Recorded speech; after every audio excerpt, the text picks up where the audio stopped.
The widow didn't know she was dying until the wheels snapped. One moment, rolling through heat and dust. The next, 55 years of survival crashing into dirt while a town full of eyes just watched. No one moved. No one spoke.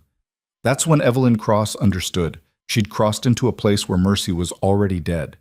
But then a shadow stepped forward. A man with killer's hands and a voice like gravel. "I'll help you," he said. "But nothing's free out here." The storm was coming. So were the men with guns. And the secret buried in her dead husband's land? It was about to get them both killed. If you want to see how far this story reaches, hit that like button and drop a comment with your city. Now let me take you back to where it all began. The sun beat down on Dry Creek like a punishment. Evelyn Cross had been driving for 3 days straight, her hands blistered raw against the reins, her throat so dry she'd stopped trying to swallow. The wagon groaned beneath her, old wood, older nails, the kind of vehicle that should have died years ago but kept rolling because there was no other choice. Everything she owned sat stacked in that wagon bed, everything that mattered, anyway, which wasn't much. The town appeared like a mirage through the heat shimmer. Buildings the color of bone. Streets empty except for the wind pushing dust in lazy circles. She'd heard about Dry Creek from a trader passing through Santa Fe. "Tough place," he'd said, "but they don't ask questions." That was exactly what she needed. The main street stretched ahead, lined with weathered storefronts. A saloon, a general store, a building that might have been a hotel once, but now looked like it was held together by habit and spite. Evelyn guided the horses forward, her back screaming from days in the saddle. Just need to make it to the end of the street, find someone. Anyone. That's when she heard it. A crack like a gunshot. The wagon lurched sideways. Evelyn grabbed for the seat, but her fingers found only air. The left rear wheel had split clean through, the rim collapsing inward, spokes shattering like brittle bones. The whole wagon tipped, and she went with it, hitting the ground hard enough to knock the wind from her lungs. For a moment, she just lay there in the dust, tasting copper and dirt. Then she heard the silence. It was the kind of silence that has weight, the kind that presses down on you. Evelyn pushed herself up on her elbows and looked around. Faces appeared in doorways, behind windows. A man stood on the saloon porch, drink in hand, watching. A woman in a faded blue dress paused mid-sweep. 2 boys stopped their game to stare. Nobody moved. Evelyn got to her feet, legs shaking. Her dress was torn at the knee, blood seeping through. The wagon sat crippled in the street, its load of belongings spilled across the dirt. Clothes, a cooking pot, a photograph in a broken frame. Her entire life scattered for everyone to see. "Please," she said. Her voice came out hoarse. "I need help. The wheel—" The man on the porch took a sip of his drink and turned away. The woman with the broom went back to sweeping. The boys ran off. Evelyn's chest tightened. She'd known it would be hard. She'd known she'd be alone, but this? This was something else. This was watching people choose not to see you while you stood right in front of them. "I can pay," she tried again, louder. "I have money. Not much, but we don't fix wagons." The voice came from the general store. A man stood in the doorway, arms crossed. He was maybe 40, with a face that had forgotten how to smile. "Then where can I—" "Nowhere," he said it flat. Final. Wheelwright died 2 years ago. Nobody took over. Evelyn felt something crack inside her chest.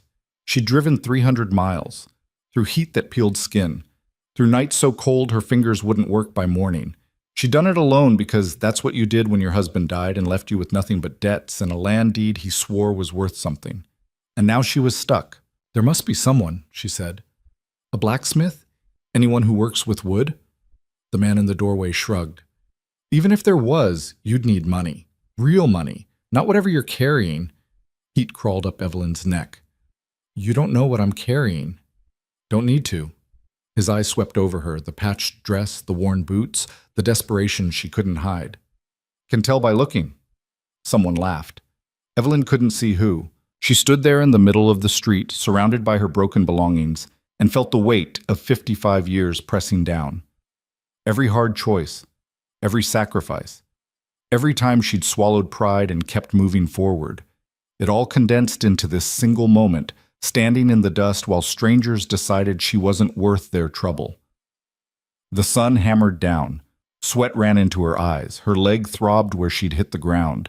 And then she heard footsteps. Slow, deliberate, boot heels against packed dirt. Evelyn turned.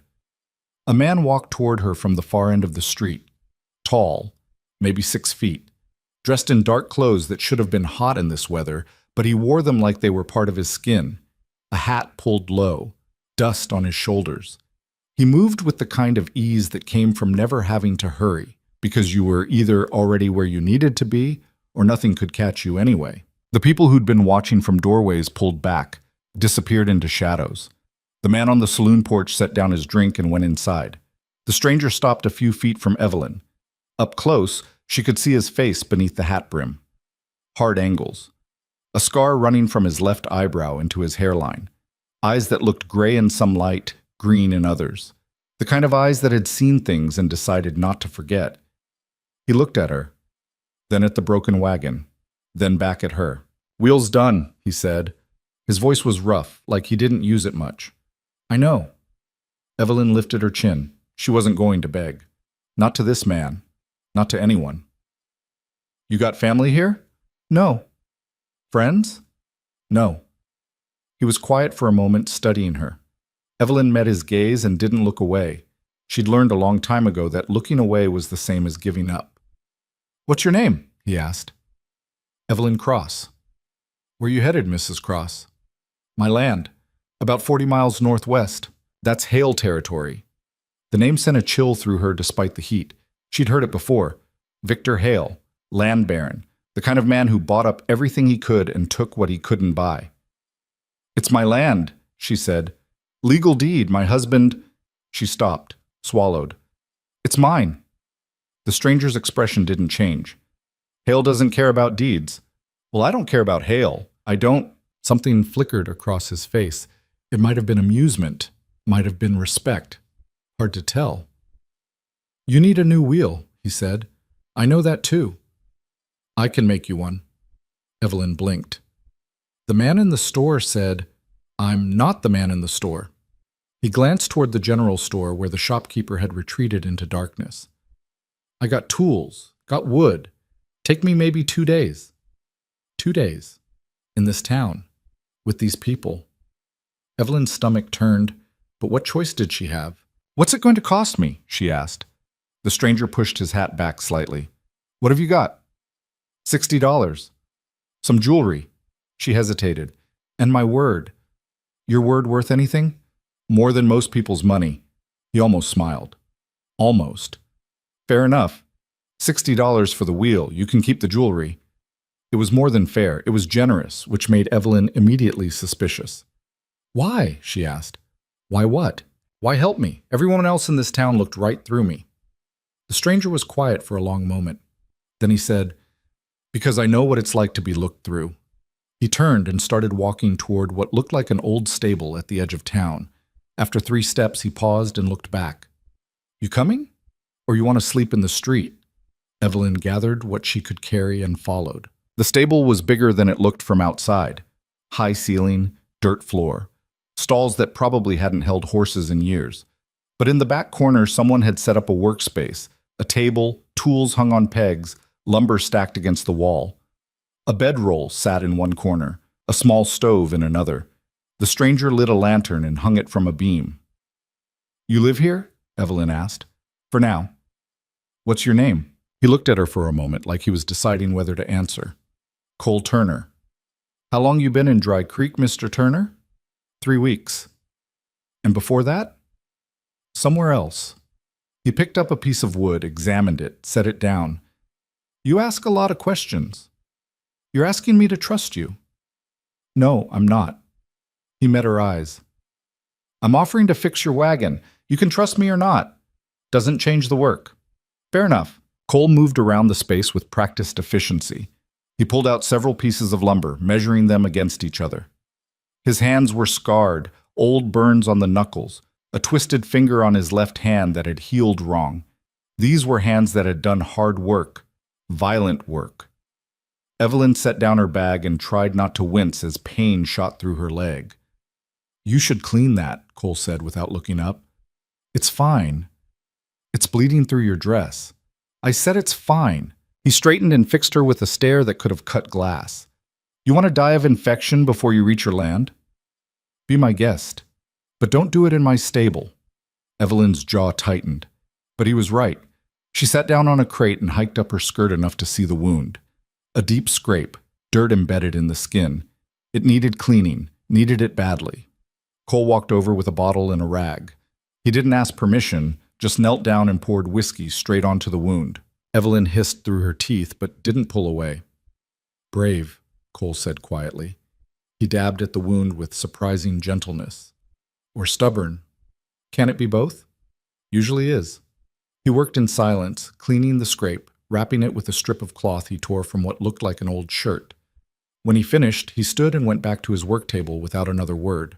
Evelyn watched him. There was something deliberate about the way he moved, controlled, like every action had been considered before it was taken. She'd known men like that before, soldiers mostly, men who'd learned that hesitation could get you killed. You fight in the war? She asked. Cole's hands paused for just a second. Then he picked up a saw and started measuring a cut. Which one? Any of them. No. You sure move like someone who did. I move like someone who stayed alive. He marked the wood with a pencil. That's not the same thing. The sun was setting outside, orange light slanting through the gaps in the walls. Evelyn realized she hadn't eaten since morning. Her stomach felt like it was eating itself. Cole must have noticed her looking around because he said, There's bread in the sack by the stove. Some dried meat. Help yourself. I can pay. You're already paying me $60 for a wheel that costs $30 in materials. You can have some bread. Evelyn found the food and ate slowly, making it last. The bread was hard but edible. The meat was salty and tough. It was the best meal she'd had in days. So, what's on this land of yours? Cole asked. He'd started cutting wood, the saw making a rhythmic sound in the quiet. That's worth crossing Hale territory? Evelyn chewed slowly. She'd been expecting this question, had been preparing for it since she left Santa Fe. The problem was she didn't know how much to tell, didn't know who to trust. It was my husband's, she said carefully. He died 6 months ago. Left me the deed. And? And what? And what's on the land that makes it worth anything? Cole didn't look up from his work. Hale doesn't bother with empty dirt. If you're headed into his territory, there's a reason. Evelyn set down the bread. Why do you care? Because if you're carrying something valuable, people in this town will figure it out. And when they do, they'll sell that information to whoever pays. He looked at her then. And Hale always pays. A chill ran down Evelyn's spine. How do you know what Hale does? Everyone knows what Hale does. Cole went back to sawing. Question is whether you're ready for it. Evelyn was quiet for a long moment. Outside she could hear voices. Laughter from the saloon. The sound of a door slamming. Normal town sounds, but they felt wrong somehow. Like a trap waiting to spring. There's water, she said finally. A spring. My husband found it years ago but never developed it. He said it was big. Big enough to change everything. Cole stopped sawing. The silence stretched out. Then he said very quietly, Does anyone else know? No, just me. You sure about that? My husband was careful. He didn't tell anyone. Didn't file any claims that would draw attention. He wanted to wait until we had money to develop it properly. And then he died. And then he died. Evelyn's voice cracked slightly. She cleared her throat. Leaving me with nothing but debts and a piece of paper saying I own land that everyone thinks is worthless. Cole set down the saw and turned to face her. Listen to me very carefully.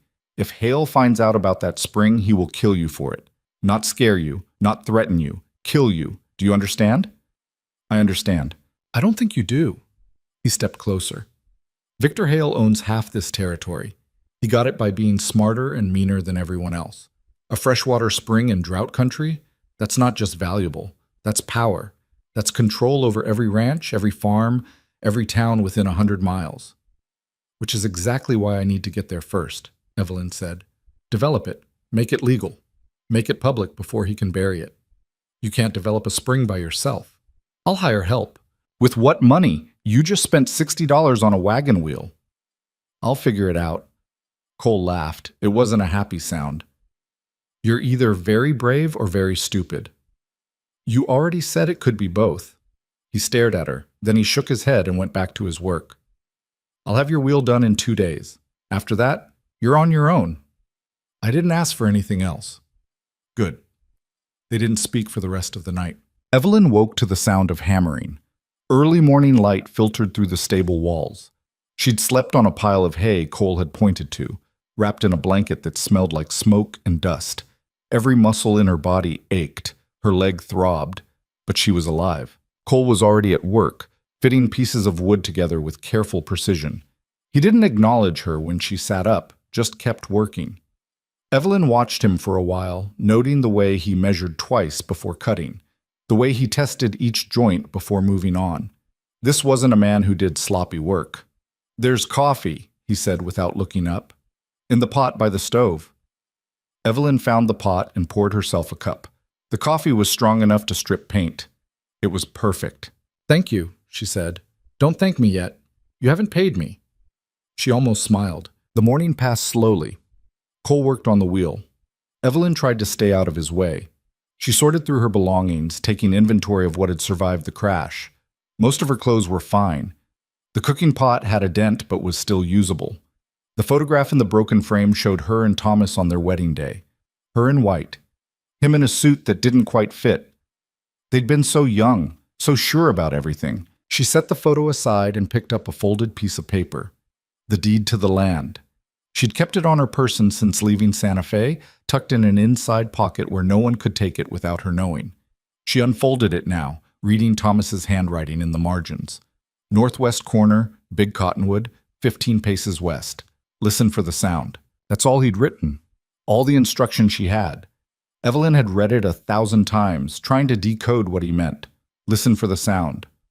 What sound? Water? Wind? You should put that away.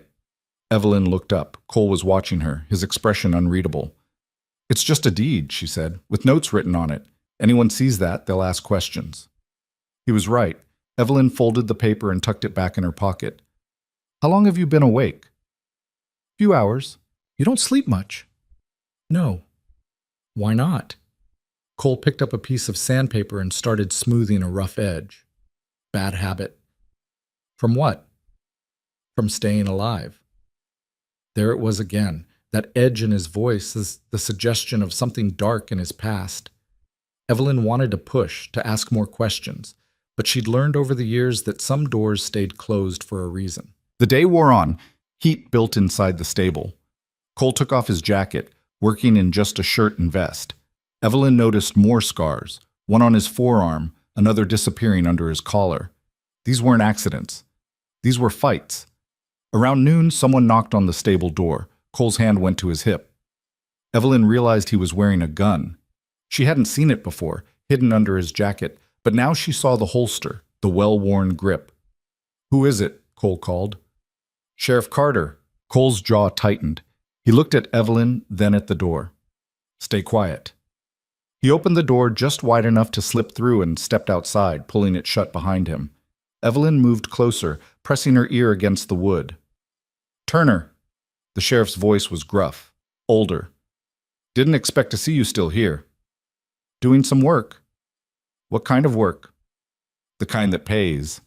There was a pause, then the sheriff said, I heard you took on a passenger, woman with a broken wagon. She needed a wheel.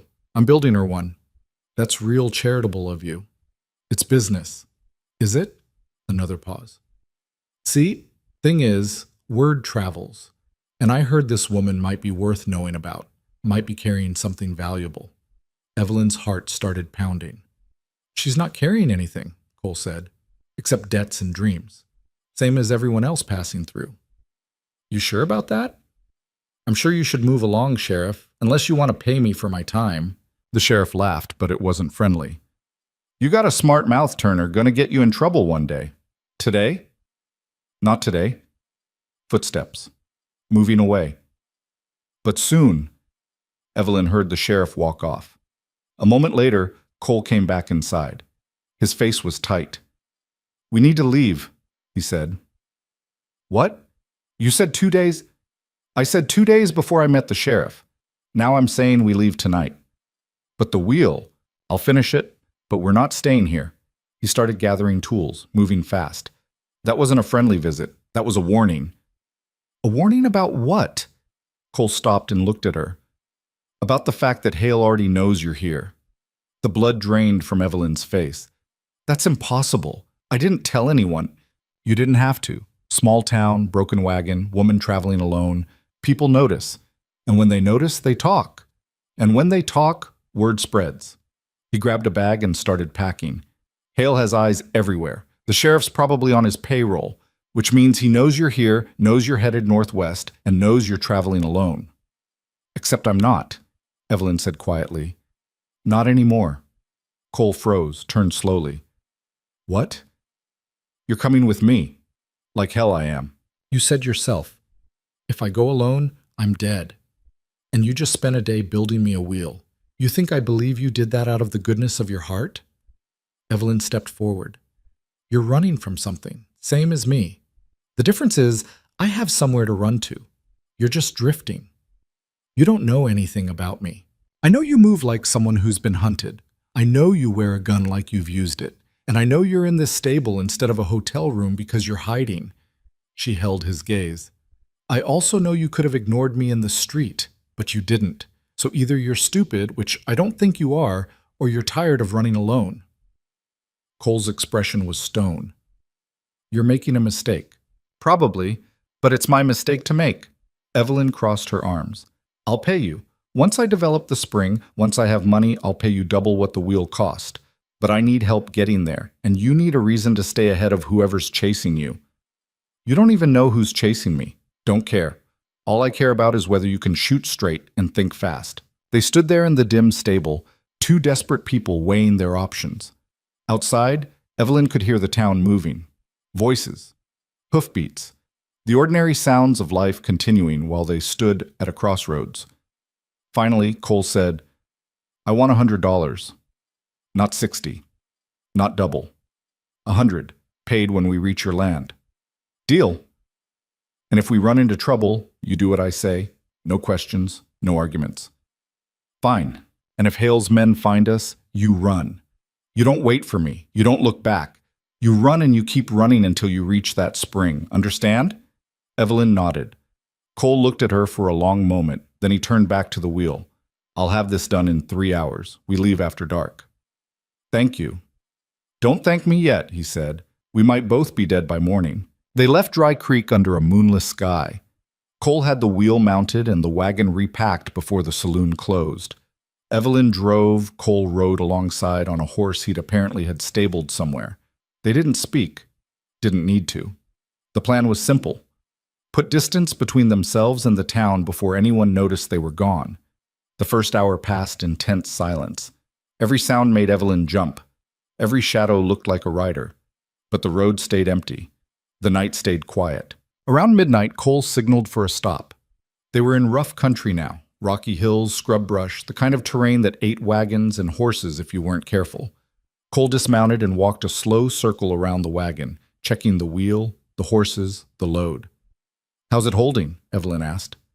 So far. He looked back toward the south, where Dry Creek would be. But we need to get off the road. Why? Because the sheriff knows which direction we're headed. And if he knows, Hale knows. Which means by dawn, there'll be men looking for us. Evelyn's stomach tightened. How many men? Enough. You've dealt with Hale before? Cole was quiet for a moment. Then he said, I've dealt with men like him. That's enough. He led them off the main road, following what looked like an old cattle trail that wound through the hills. It was slower going, rougher terrain, but it kept them out of sight. As the sky started to lighten in the east, Cole found a shallow canyon with an overhang and declared they'd camp there for the day. We travel at night from now on, he said. Sleep during the day. That'll slow us down. Slower is alive. They made a cold camp, no fire, no noise. Evelyn unhitched the horses and let them graze on the sparse grass. Cole stood watch, scanning the horizon. He hadn't slept in over 24 hours, but he didn't look tired, just alert, coiled. You should rest, Evelyn said. I will. When? Later. She sat down on a rock and pulled out some bread from her pack. Tell me about Hale. Why? Because I need to know what I'm up against. Cole was quiet for a long time.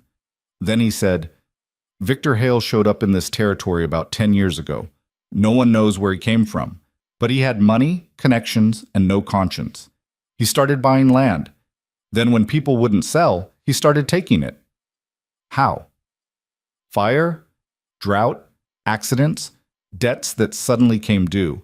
The law doesn't exist out here unless Hale says it does. Sheriffs work for him, judges too. Anyone who stands against him ends up broke, run off, or dead. And no one fights back? People try. Then they learn why trying doesn't work. Cole finally looked at her. That spring of yours? If it's as big as you say, Hale won't just want it. He'll need it. Because control of water out here means control of everything, and he will do anything, to make sure you don't develop it first. Evelyn absorbed this. Then I guess we better not let him catch us. That's the plan. Do you have a backup plan? Cole smiled grimly. Yeah, die quick. Despite everything, Evelyn almost laughed. There was something refreshing about his honesty. No false promises, no reassurances, just the brutal truth. They sat in silence as the sun rose higher. Heat began to build. The horses stood in the shade of the overhang, tails flicking at flies. Evelyn felt exhaustion pulling at her, but her mind wouldn't stop racing. Everything she'd worked for, everything Thomas had died for, it all came down to reaching that piece of land before Hale's men found them. Get some sleep, Cole said. I'll wake you if trouble comes. What about you? I'll sleep later. You keep saying that. I keep meaning it. Evelyn wanted to argue, but her body had other ideas. She curled up on the ground, using her bag as a pillow, and was asleep in seconds. She woke to the sound of hoofbeats. Evelyn sat up fast, heart hammering. The sun was lower now, late afternoon. Cole was crouched at the edge of the overhang, perfectly still, watching something in the distance. How many? She whispered. 3. Maybe 4. He didn't look at her. Riding the main road. Haven't spotted us yet. Evelyn crawled forward and peered out. Through the heat shimmer, she could see riders. Even from this distance, she could tell they weren't ranchers or drifters. These men moved with purpose. Hunting. Hale's men? She asked. Probably. What do we do? Nothing. Stay quiet. Stay still. They'll pass. But they didn't pass.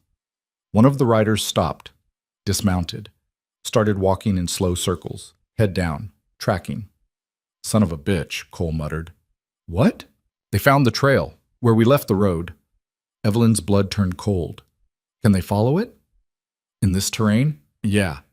Cole stood and moved back to the horses. We need to move. Now. But they'll see us.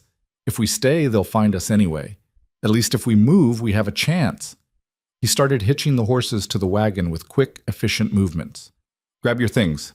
Anything you can't carry gets left behind. Evelyn threw her belongings into the wagon as fast as she could. Her hands were shaking. Behind them, she could hear the riders getting closer, voices carrying on the wind. Cole swung up onto his horse.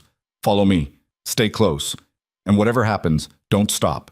He spurred forward, and Evelyn snapped the reins, sending the wagon lurching after him. They crashed through scrub and rocks, the wagon bouncing violently. Evelyn held on tight, fighting to keep the horses under control.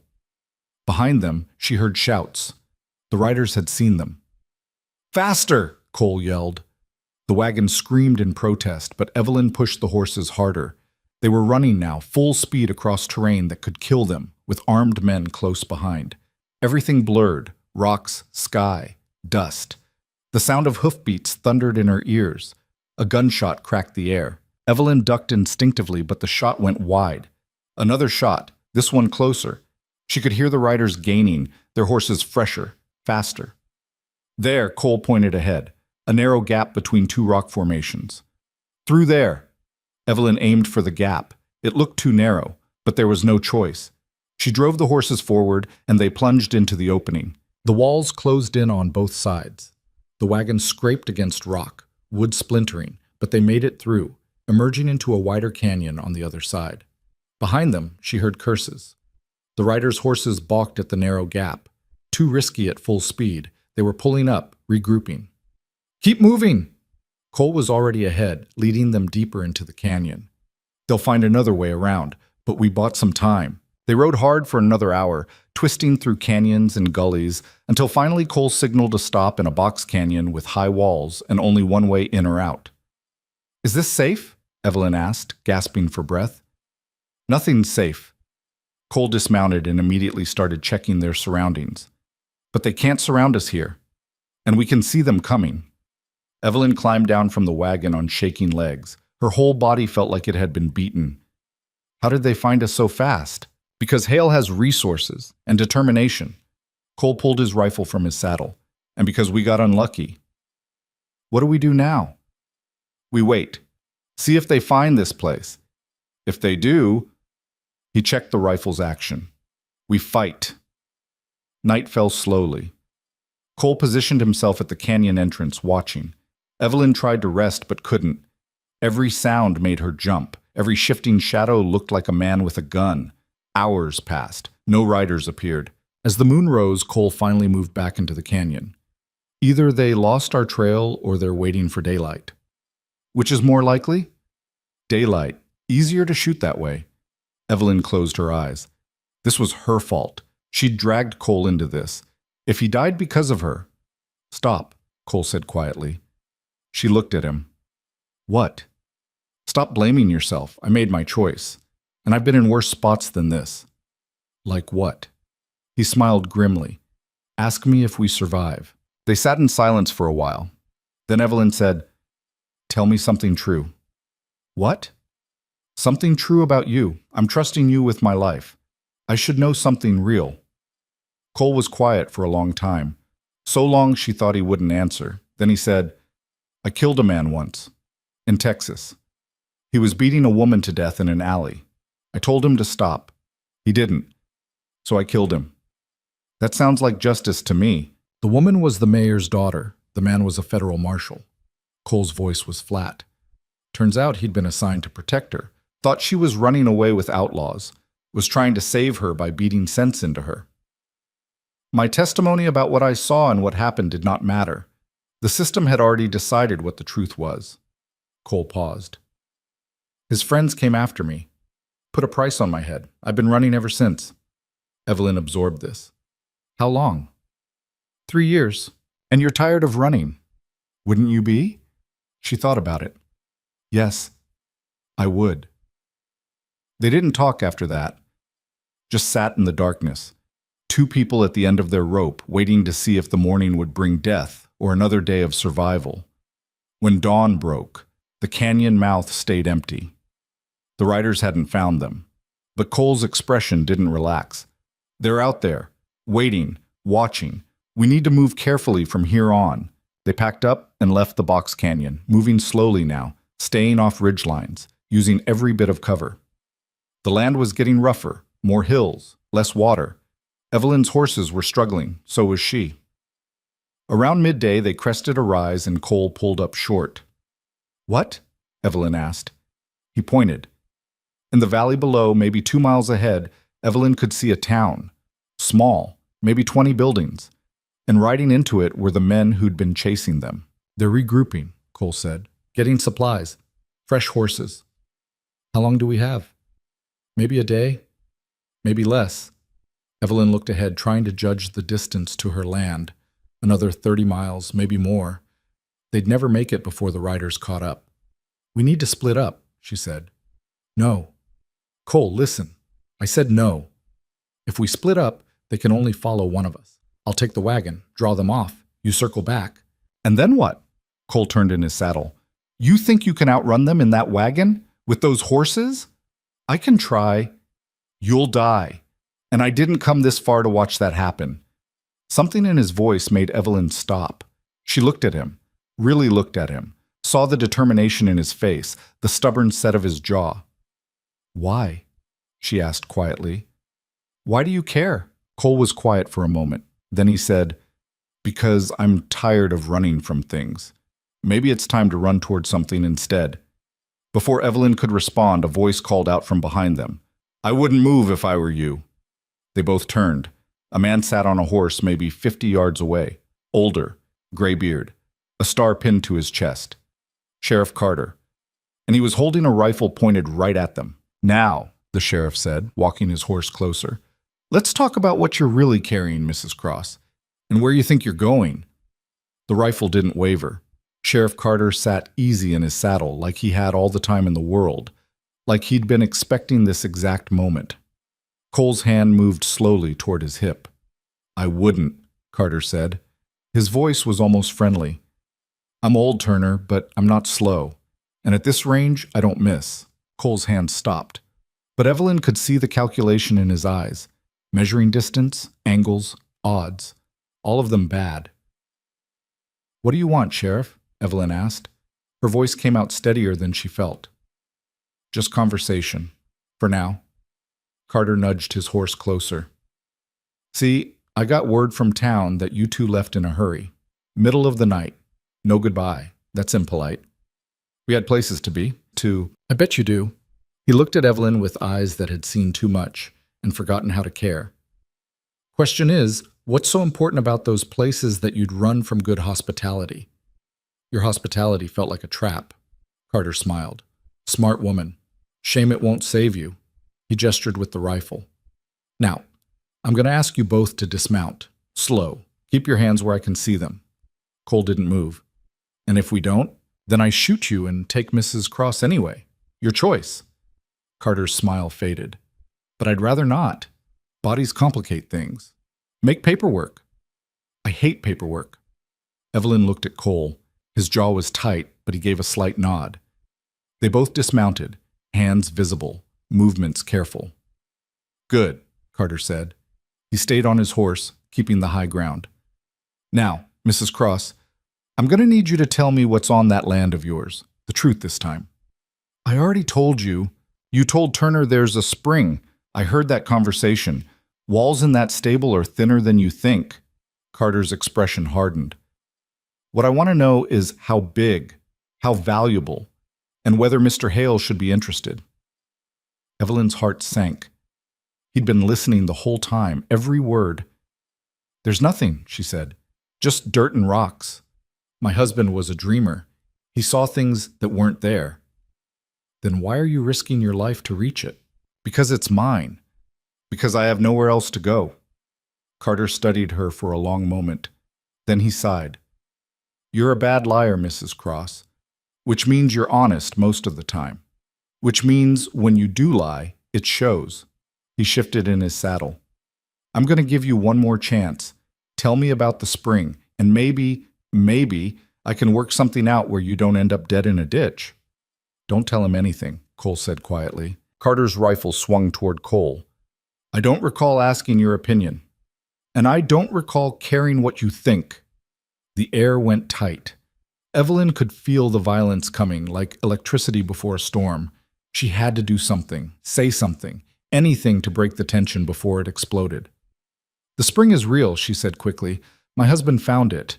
But I don't know exactly where. Just notes on a deed. I was going to search for it. Carter's attention came back to her. Notes? What kind of notes? Directions. Landmarks. Nothing specific. Show me. Evelyn hesitated. The deed was still tucked in her pocket.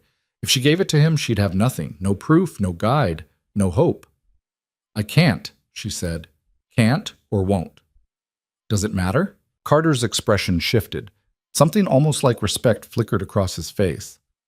I suppose it doesn't. He lowered the rifle slightly. Here's what's going to happen. You're going to ride back to Dry Creek with me. We're going to wait there while I send word to Mr. Hale. He'll come, he'll ask his questions, and then he'll decide what happens to you. And if I refuse, then I shoot your friend here and drag you back anyway. Cole tensed, but Evelyn put a hand on his arm. Don't. Listen to the lady, Carter said. She's got more sense than you do. I doubt that, Cole said, but he didn't reach for his gun. Carter gestured with the rifle. Start walking, back toward town. Your horses will follow. They started walking. The sun hammered down. Evelyn's mind raced, trying to find a way out. But with Carter behind them, rifle ready, there was no opening, no chance. They'd gone maybe 100 yards when Cole suddenly stopped. Keep moving, Carter said. Do you hear that? Cole tilted his head. Hear what? Riders, coming fast. Evelyn listened. At first, nothing. Then, hoofbeats. multiple horses. From the direction of the town they'd seen earlier. Carter heard it too. His expression changed. "Those aren't my men." "Then whose are they?" Evelyn asked. "Hale's." Carter swore under his breath. "He must have sent them ahead, didn't want to wait for my word." The riders crested the ridge. 4 of them, spread out, moving with military precision. They saw Carter first, then Cole and Evelyn. One of them raised a hand. The group stopped about 50 feet away. The lead rider was younger than Evelyn expected. Maybe 30. Clean-shaven, expensive clothes. He sat his horse like he'd been born in the saddle. "Sheriff Carter," the young man said.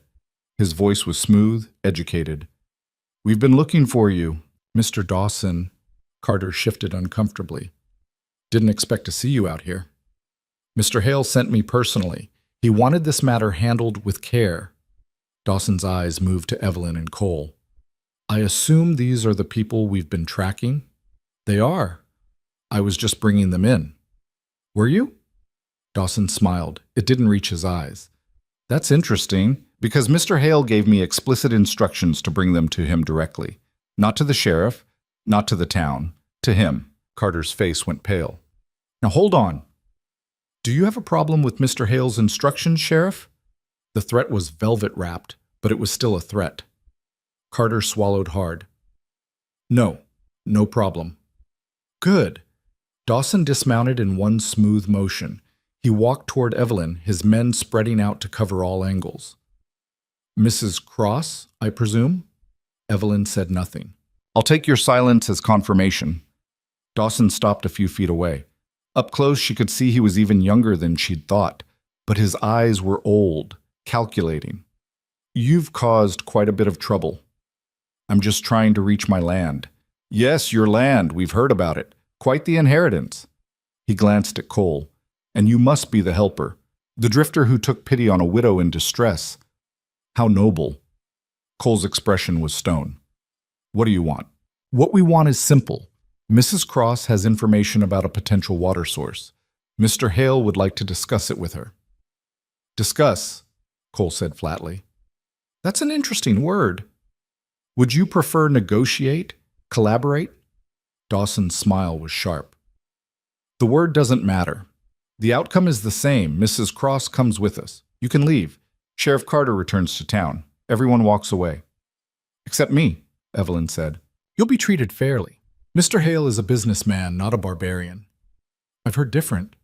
Dawson shrugged. "People say many things, most of them untrue." He held out his hand. "Now, I'll need that deed, the one with the notes." "I don't have it." "Mrs. Cross, please. We both know that's not true. You've kept it close since leaving Santa Fe. Probably in your pocket right now." His voice hardened. "Hand it over, or my men will search you, and they won't be gentle." Evelyn's hand moved toward her pocket, but Cole stepped in front of her. "She said she doesn't have it," he said. Dawson sighed. "Mr. Turner, is it? You seem like a reasonable man. Surely you understand the position you're in. 4 armed men, one of you, the sheriff behind you with a rifle. The mathematics are unkind." "I've survived worse math." "Have you?" Dawson's expression shifted. Recognition flickered in his eyes. "Wait, Turner? Cole Turner? Texas 3 years ago. The Marshall incident." Cole went very still. "Oh, this is rich," Dawson laughed. "You're the one with the price on your head. Federal charges, killing a lawman." He looked at his men. "Gentlemen, we're in the presence of a wanted man. The bounty alone would pay for a month's wages." One of the men started to draw his weapon. Cole moved. It happened so fast Evelyn barely registered it. One moment Cole was standing still. The next his gun was in his hand, firing twice. The man who'd been drawing went down. Another man grabbed for his rifle. Cole fired again. The man fell. Then all hell broke loose. Dawson dove for cover. His remaining men opened fire. Carter's rifle boomed. Evelyn dropped flat, hitting the dirt hard.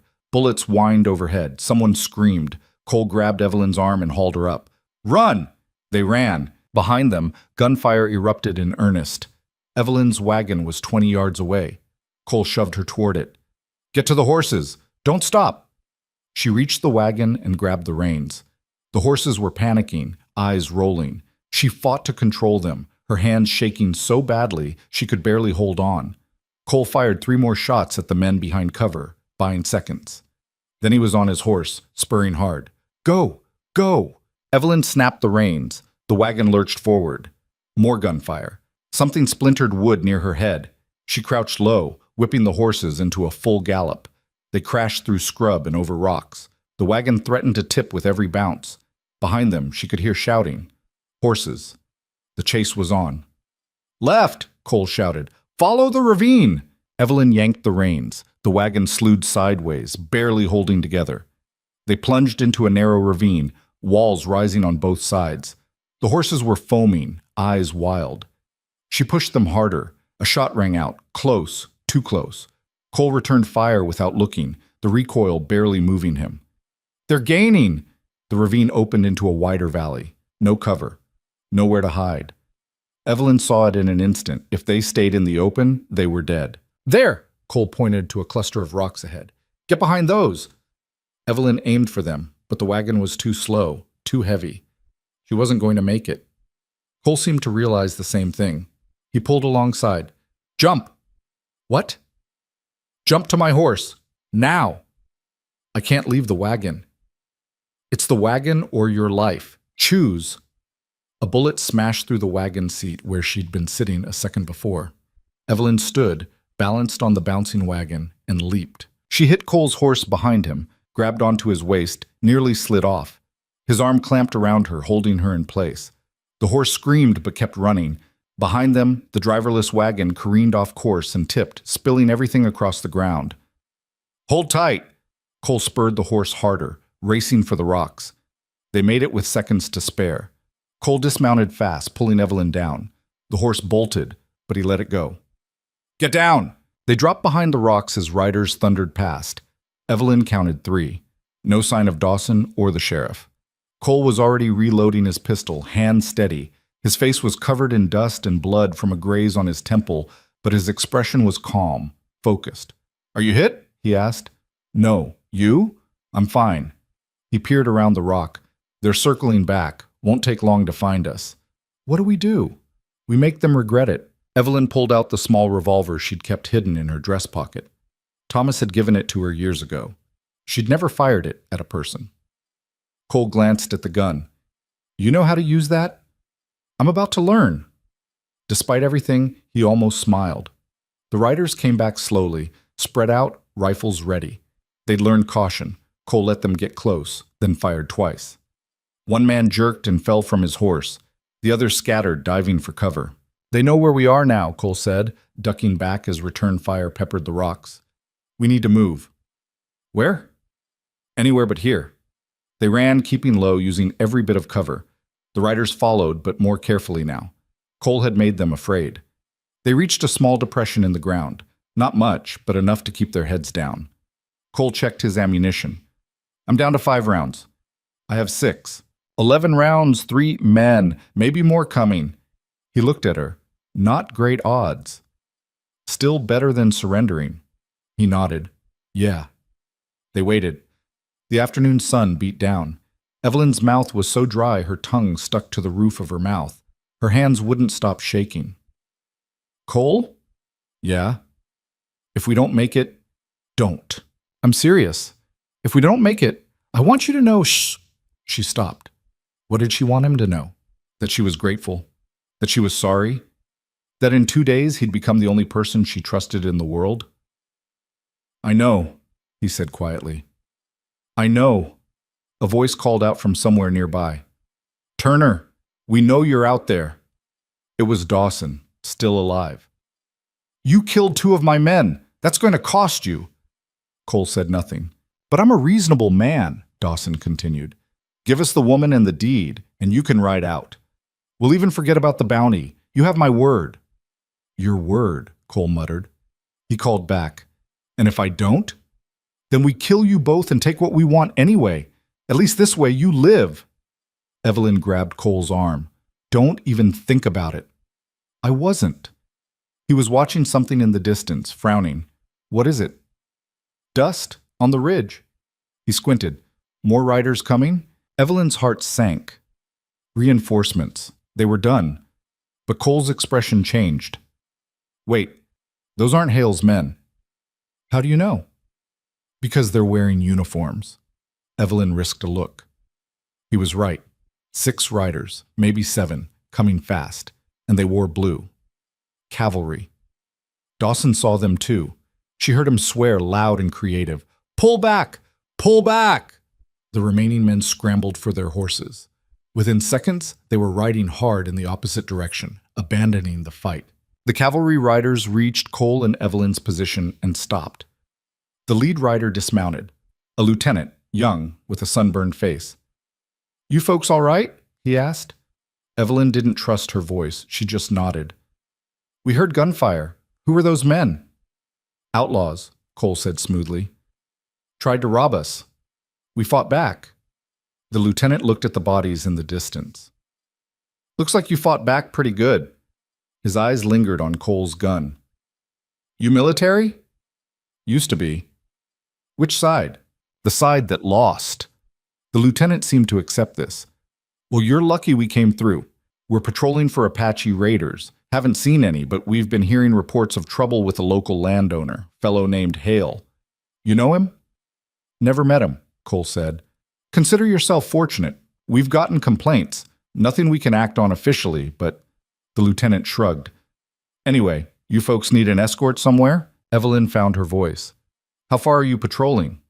Northwest, following the river for another 2 days, then back to the fort. Northwest, toward her land. Could we travel with you? She asked. Just for protection. We won't be any trouble. The lieutenant considered this. I suppose, safety in numbers, but we move at military pace. Can you keep up? Yes, Evelyn said. We can. Cole shot her a look.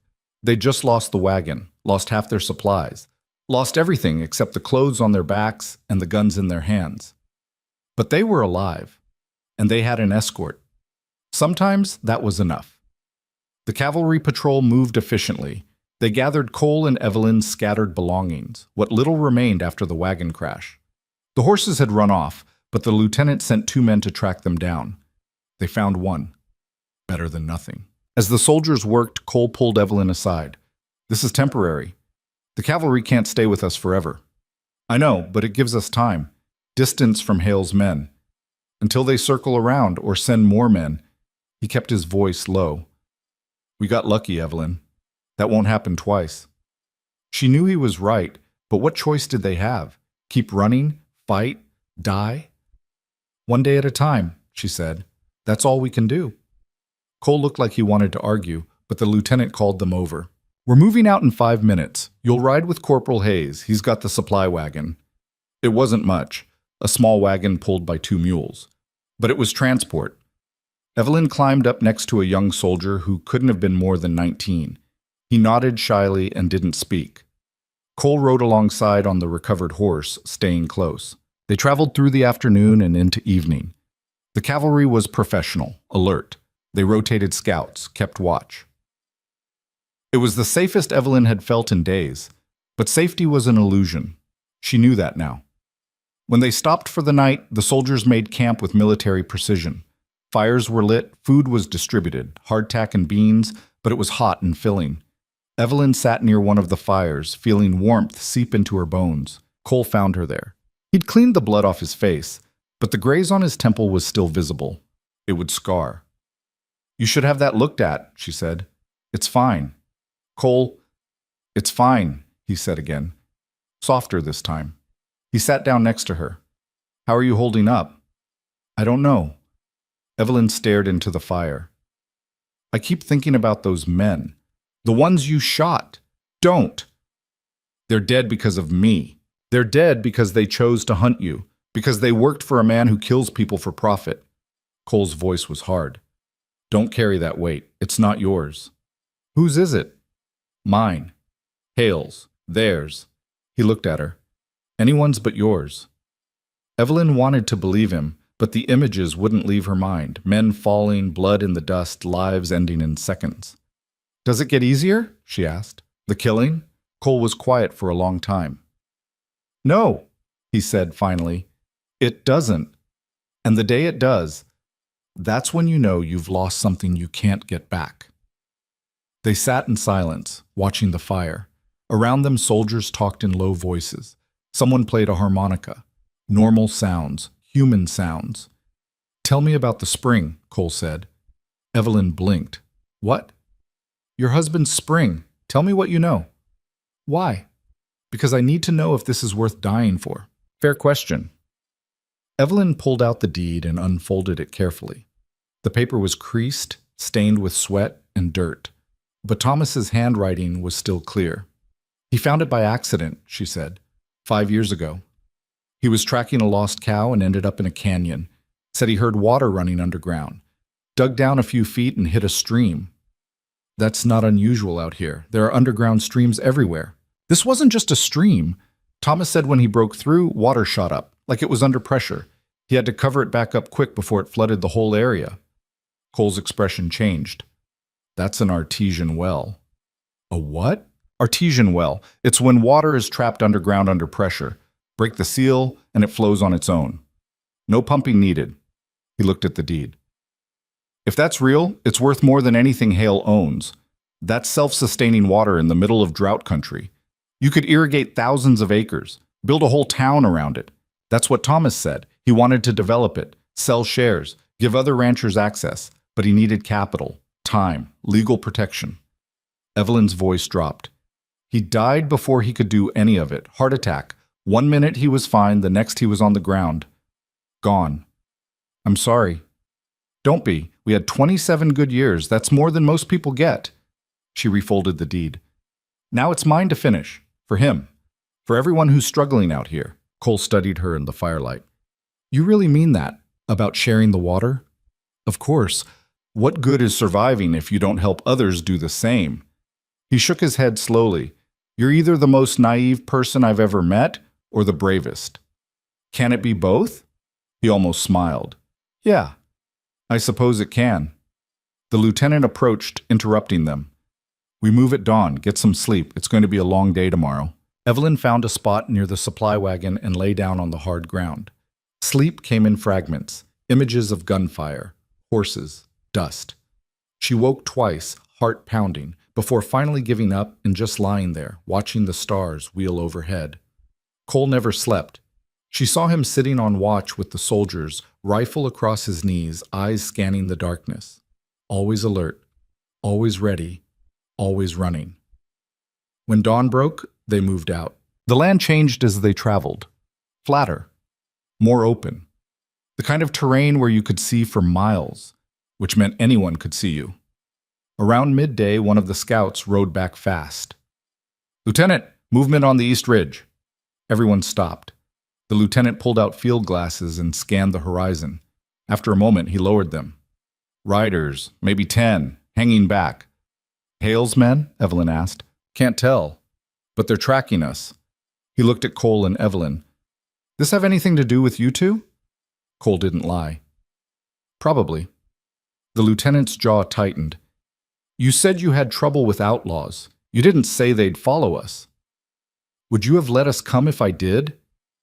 "No. That's why I didn't say it." For a moment, Evelyn thought the lieutenant might abandon them right there, but he just sighed. "We're 2 days from the fort. I'm not leaving civilians behind to get picked off." He raised his voice. "Form up. Double time. We're going to put some distance between us and those riders." They pushed hard. The mules pulling the supply wagon struggled. Evelyn clung to the seat as it bounced over rough ground. Behind them, the riders kept pace. Not closing, not falling back, just following. "They're waiting," Cole said, riding close. "Waiting for us to separate from the patrol." "What happens then?" "Then they take us." "Can we outrun them?" Cole looked at her. "On one horse and a mule cart? No." "So what do we do?" "I'm thinking." They traveled until dark, stopping only when the horses couldn't go further. The camp that night was tense.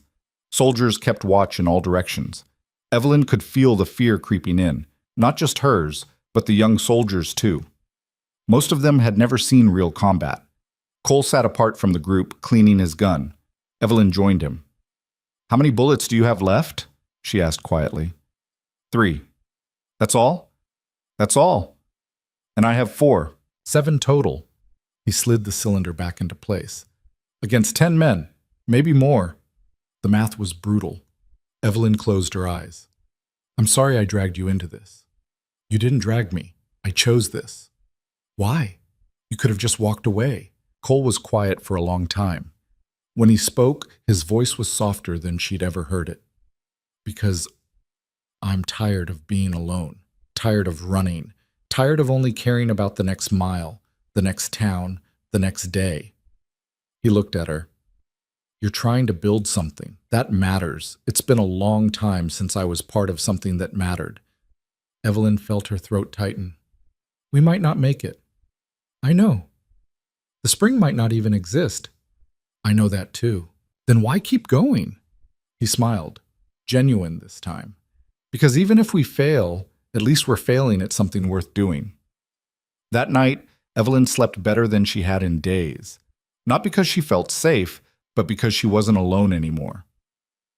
When dawn came, the riders were closer. The lieutenant saw them through his field glasses and swore. They're moving in, trying to flank us. How many? Cole asked.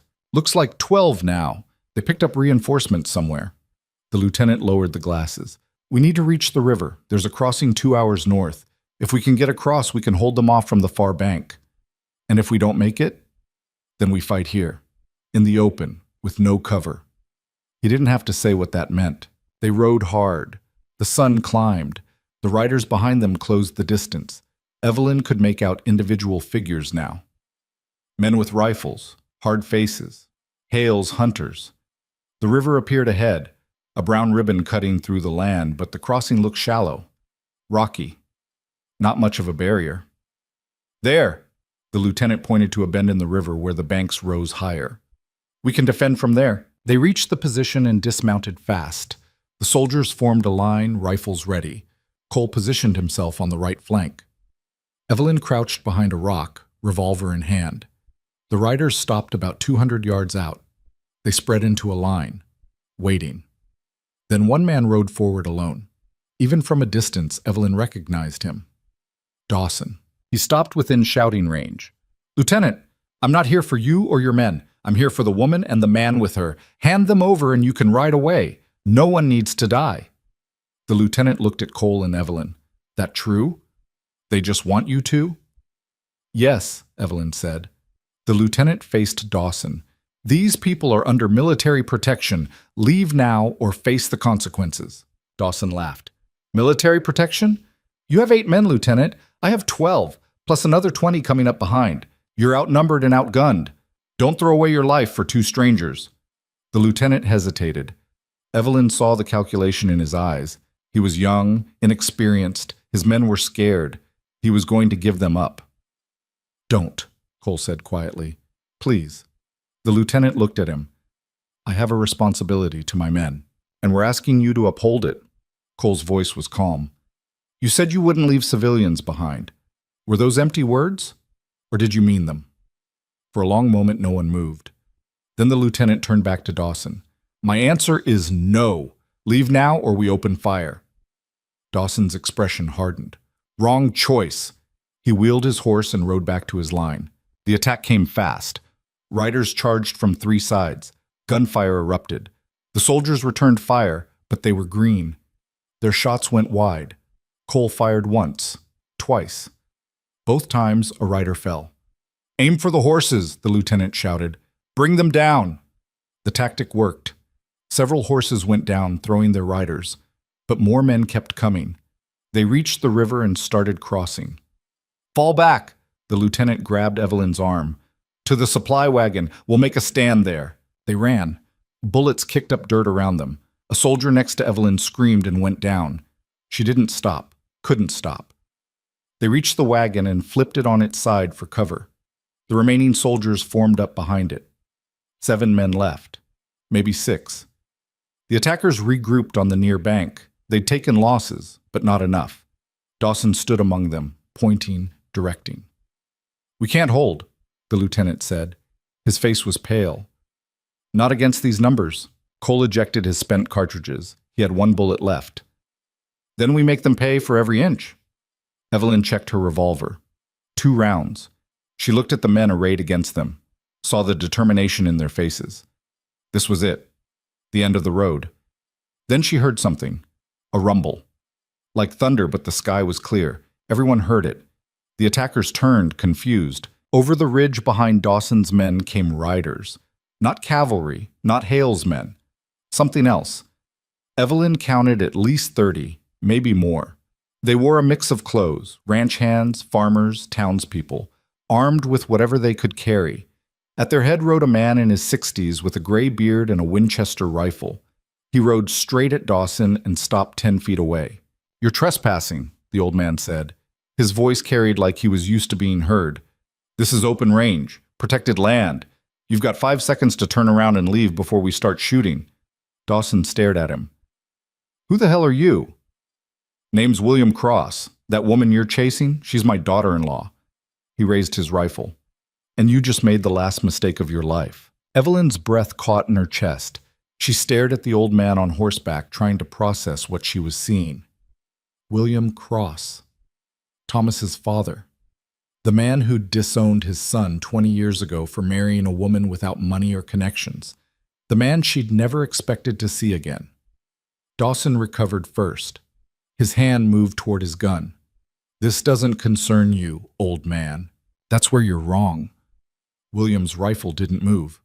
Behind him, 30 guns stayed trained on Dawson's men. "This land belongs to my family. Has for 3 generations. You're hunting my kin. That makes it my concern." "Your kin?" Dawson's eyes flicked to Evelyn. "The widow? She's nothing, a broke woman with a worthless deed." "Funny thing about deeds," William said. "They're only worthless until someone wants what's written on them." He nudged his horse forward a step. "Now I'm going to ask you one more time. Turn around and ride out, or we put you in the ground right here." Dawson looked at his men. They were outnumbered now, badly. His jaw worked. Evelyn could see him calculating, weighing his options. Pride versus survival. Finally, he raised a hand. "Fall back, all of you." "Mr. Dawson," one of his men started.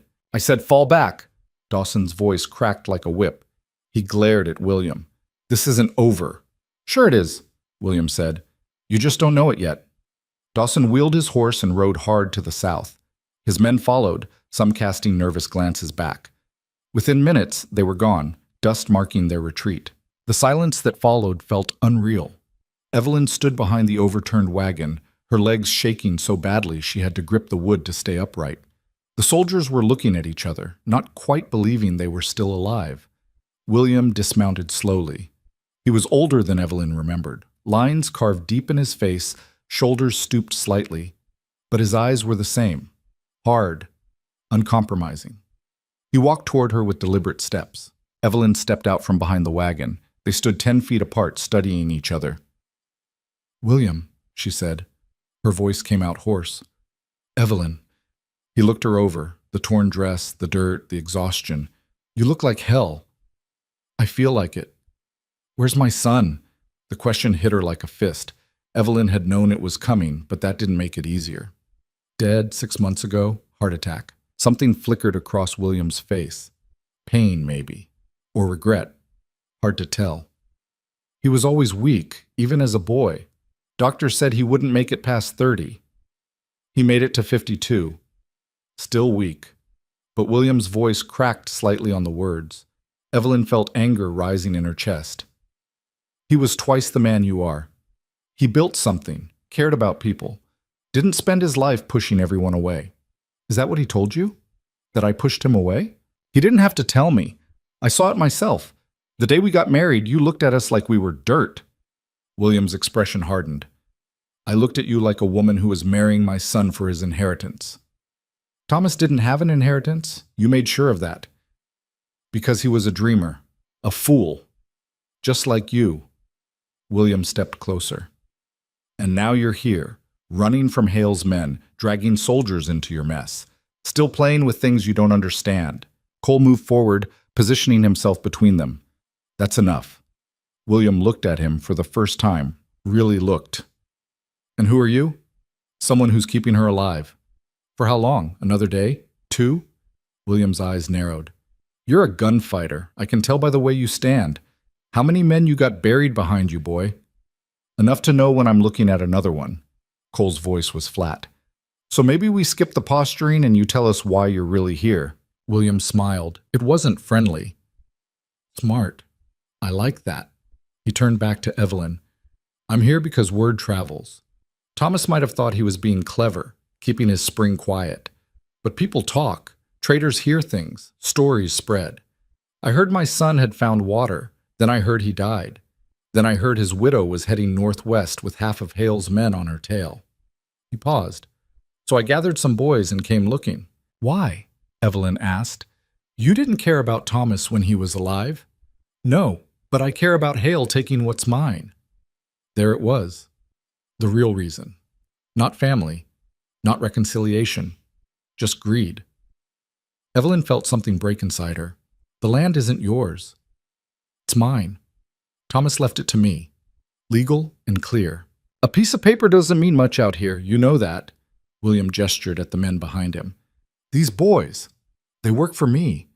They'll do what I tell them, and right now I'm telling them to escort you to that land. Make sure you get there safe, because once we confirm that spring exists, we're going to develop it together. I don't want your help. You don't have a choice. William's voice went cold.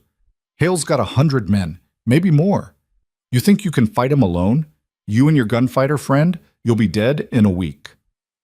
Better dead than owing you anything. Pride's a luxury, Evelyn. One you can't afford. He stepped closer, lowering his voice. I'm offering you protection, resources, a chance to actually develop that spring instead of just dying on top of it. You'd be a fool to refuse. Evelyn wanted to scream at him, wanted to tell him to leave, but he was right about one thing. She couldn't fight Hale alone. And Cole couldn't protect her forever, not with 3 bullets and a death wish. She looked at Cole. He was watching her, his expression unreadable, waiting for her decision. What do you want? She asked William. Specifically. 50%. Once the spring is operational, I get half the profits, half the water rights, half the control. No, then good luck dying out here. 30%, Cole said suddenly. Both Evelyn and William turned to look at him. 30% of the profits, no water rights, no control, just money. And you provide protection, supplies, and labor until the spring is developed. William studied Cole. You got no stake in this. Why are you negotiating? Because she won't. Too proud. Too angry. Cole glanced at Evelyn.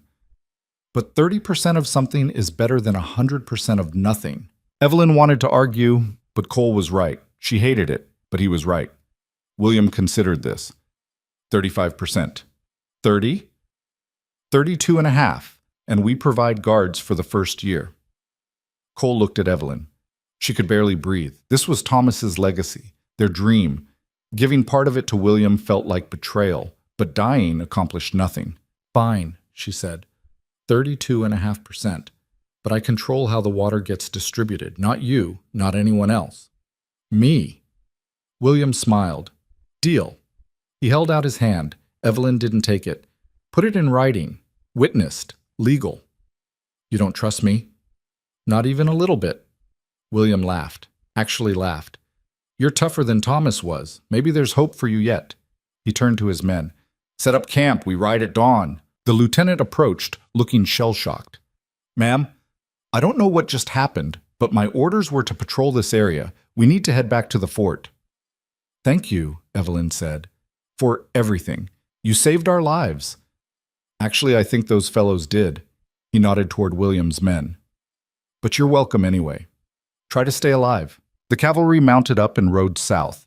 Evelyn watched them go, feeling a strange mix of relief and loss. They'd been protection. Now she was back to trusting people who might kill her in her sleep. William's men made camp efficiently. They had supplies, real supplies. Tents, food, ammunition. These weren't desperate farmers. These were professional ranch hands. Men who knew how to fight and survive. Cole pulled Evelyn aside as the camp took shape. You all right? No. She sat down on a rock, suddenly exhausted. I just made a deal with a man I hate, using my dead husband's dream as currency. You made a deal that keeps you alive. That's not betrayal. That's survival. It feels like betrayal. I know. Cole sat next to her. But feeling guilty and being guilty aren't the same thing. Thomas would want you to live, even if it meant working with his father. Evelyn wasn't sure about that. Thomas had spent years trying to prove himself to William, trying to show he wasn't weak, wasn't a failure. And now here she was, accepting the old man's help. Cole? Yeah? When this is over, if we survive, what will you do? He was quiet for a moment. I don't know. Haven't thought that far ahead. Maybe you should. Maybe. He looked at her. What about you? Once the spring is developed, once you have money and power, what then?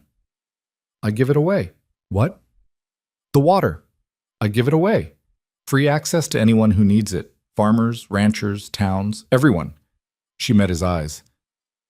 That was Thomas's dream. Not to get rich, to help people. William's not going to like that. William gets his percentage of profits from development. What I do with the water itself is my business. Cole smiled slightly. You're going to start a war. Better than living under Hale's thumb. They sat in silence as the sun set. William's men built fires. Someone started cooking, actual meat, bread, beans. The smell made Evelyn's stomach growl. She couldn't remember the last real meal she'd had. William found them as full dark, settled. Food's ready. Come eat before my boys finish it all. They joined the men around the fire. Evelyn took a plate of stew and ate slowly, savoring every bite. The men mostly ignored her, talking among themselves. But she could feel them watching, evaluating. They're wondering if you're worth protecting, Cole said quietly. Are they? Some of them. Others are just following orders. He nodded toward a younger man cleaning a rifle. That one's been staring at you for 10 minutes. Not in a creepy way. More like he's trying to figure you out. Evelyn glanced over. The young man caught her eye and quickly looked away. How old is he? 19, maybe 20. He looks scared. He should be. Most of these men have never fought anyone like Hale's crew. Ranch work doesn't prepare you for gunfights. What about you? Does anything prepare you for that? Cole's expression went distant. No, you just learn to live with it, or you don't. After dinner, William called a meeting. His men gathered around, and Evelyn found herself standing in front of them like she was being judged. Listen up, William said. We're heading to the Crossland. Should be there in 2 days if we push hard. Once we arrive, we secure the perimeter and start looking for this spring. He looked at Evelyn. You got those directions Thomas left? She pulled out the deed. Her hand shook slightly as she unfolded it. Northwest corner, big cottonwood, 15 paces west. Listen for the sound. One of the men snorted. That's it? That's all we got to go on? Thomas was careful, Evelyn said. He didn't want anyone finding it by accident. Or maybe there's nothing there, another man said. Maybe we're riding into Hale territory for a fairy tale. It's there, William said sharply. My son was many things, but he wasn't a liar. How do you know? The first man challenged. You hadn't spoken to him in 20 years. William's face went hard. Because I taught him everything he knew about water. Taught him to read the land, find springs, trace underground flows. He had the gift for it, better than me, better than anyone. His voice dropped. So if Thomas said there's water, there's water. The men fell silent. Evelyn stared at William, seeing something she hadn't expected. Pride. In Thomas. In his skills. Maybe he had cared, just didn't know how to show it. The meeting broke up. Men drifted to their bedrolls. Evelyn found a spot near the edge of camp and lay down. But sleep wouldn't come. Her mind kept racing. Hale's men, William's deal, the spring, Thomas, everything. Around midnight, she heard footsteps. Cole appeared, carrying a blanket. You're shivering, he said, dropping it over her. I'm fine. You're a terrible liar. He sat down nearby. Get some rest. Tomorrow's going to be hard. Aren't they all? Fair point. Evelyn pulled the blanket tighter. Cole, thank you. For the deal with William, I couldn't have done that. You would have, eventually. No, I would have told him to go to hell and gotten us both killed. Probably. He smiled slightly. But that's why you've got me, to keep you from dying out of spite. Despite everything, Evelyn laughed. It felt good, real. She fell asleep to the sound of Cole's breathing and the crackle of dying fires. Dawn came too fast. William had everyone mounted before the sun cleared the horizon. They rode in formation, scouts ahead, main group in the middle, guards at the rear, military discipline, ranch hand style. The land changed as they traveled. Rockier, drier. The kind of territory that looked like it had given up trying to support life. But Evelyn knew what Thomas had known. Sometimes the best water was in the worst places. Hidden. Waiting. Around noon, one of the scouts came racing back. "Riders, North Ridge!" Everyone stopped. William raised his hand. "How many?" "Can't tell, but they're following us." "Hale's men?" "Probably." William swore. "All right, we keep moving, but stay alert. If they attack, we form up defensive. No heroes. Understand?" The men nodded, but Evelyn could see the fear creeping in. These were ranch hands, not soldiers. They'd signed up for escort duty, not war. They rode on. The followers stayed visible but distant. A reminder. A threat. "They're waiting for something," Cole said, riding beside Evelyn. "What?" "Don't know, but they're not attacking, which means they want us to reach the land." "Why would they want that?" "Because once we find the spring, once we show them exactly where it is, they can take it. Kill everyone and claim it was empty land, no witnesses." Evelyn's blood ran cold. "So we're leading them right to it." "Yeah. What do we do?" Cole looked at the men around them. "We hope William's got a plan, because I'm out of bullets and ideas." That night, they camped in a narrow valley. William posted guards on all sides. Evelyn could see the fires of their followers on the ridge above. At least 20 men, maybe more. They weren't hiding anymore. William gathered his core group, Evelyn, Cole, and 5 of his most trusted men. "We're walking into a trap," he said bluntly. "They're going to let us find the spring, then take it. Kill us all." "So what's the play?" one of the men asked. "We find the spring tomorrow, confirm it exists, then we collapse the entrance, hide it again." "That defeats the whole purpose," Evelyn said. "It keeps us alive. We can reopen it later once we have real protection, legal claims, maybe even federal support."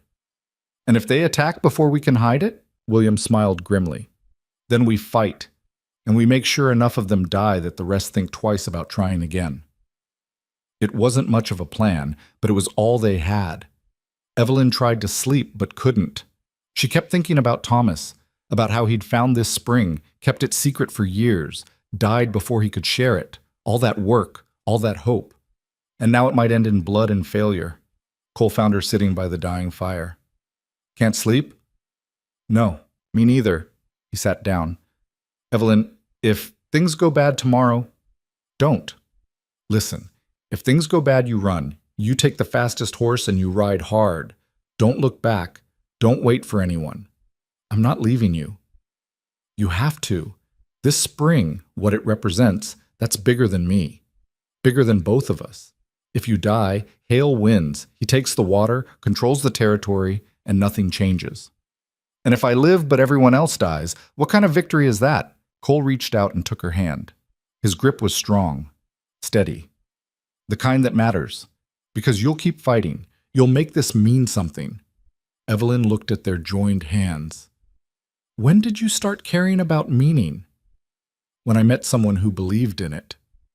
They sat like that until dawn, neither speaking, just holding on. Morning broke gray and cold. The followers were closer now, less than a mile, waiting. William led them northwest, following the landmarks on Thomas's deed. They passed old fence posts, dried creek beds, rock formations. The land rose gradually, then opened into a broad canyon with steep walls. "There," William said, pointing. "Big cottonwood. Only tree for miles." They rode toward it. The tree was ancient, twisted by wind and time. Its roots ran deep, searching for water that had to be there somewhere. Evelyn dismounted. Her heart was pounding so hard she could hear it in her ears. She pulled out the deed and read Thomas's words again. 15 paces west. Listen for the sound." She walked. 1, 2, 3, counting steps. The ground under her feet was hard, cracked.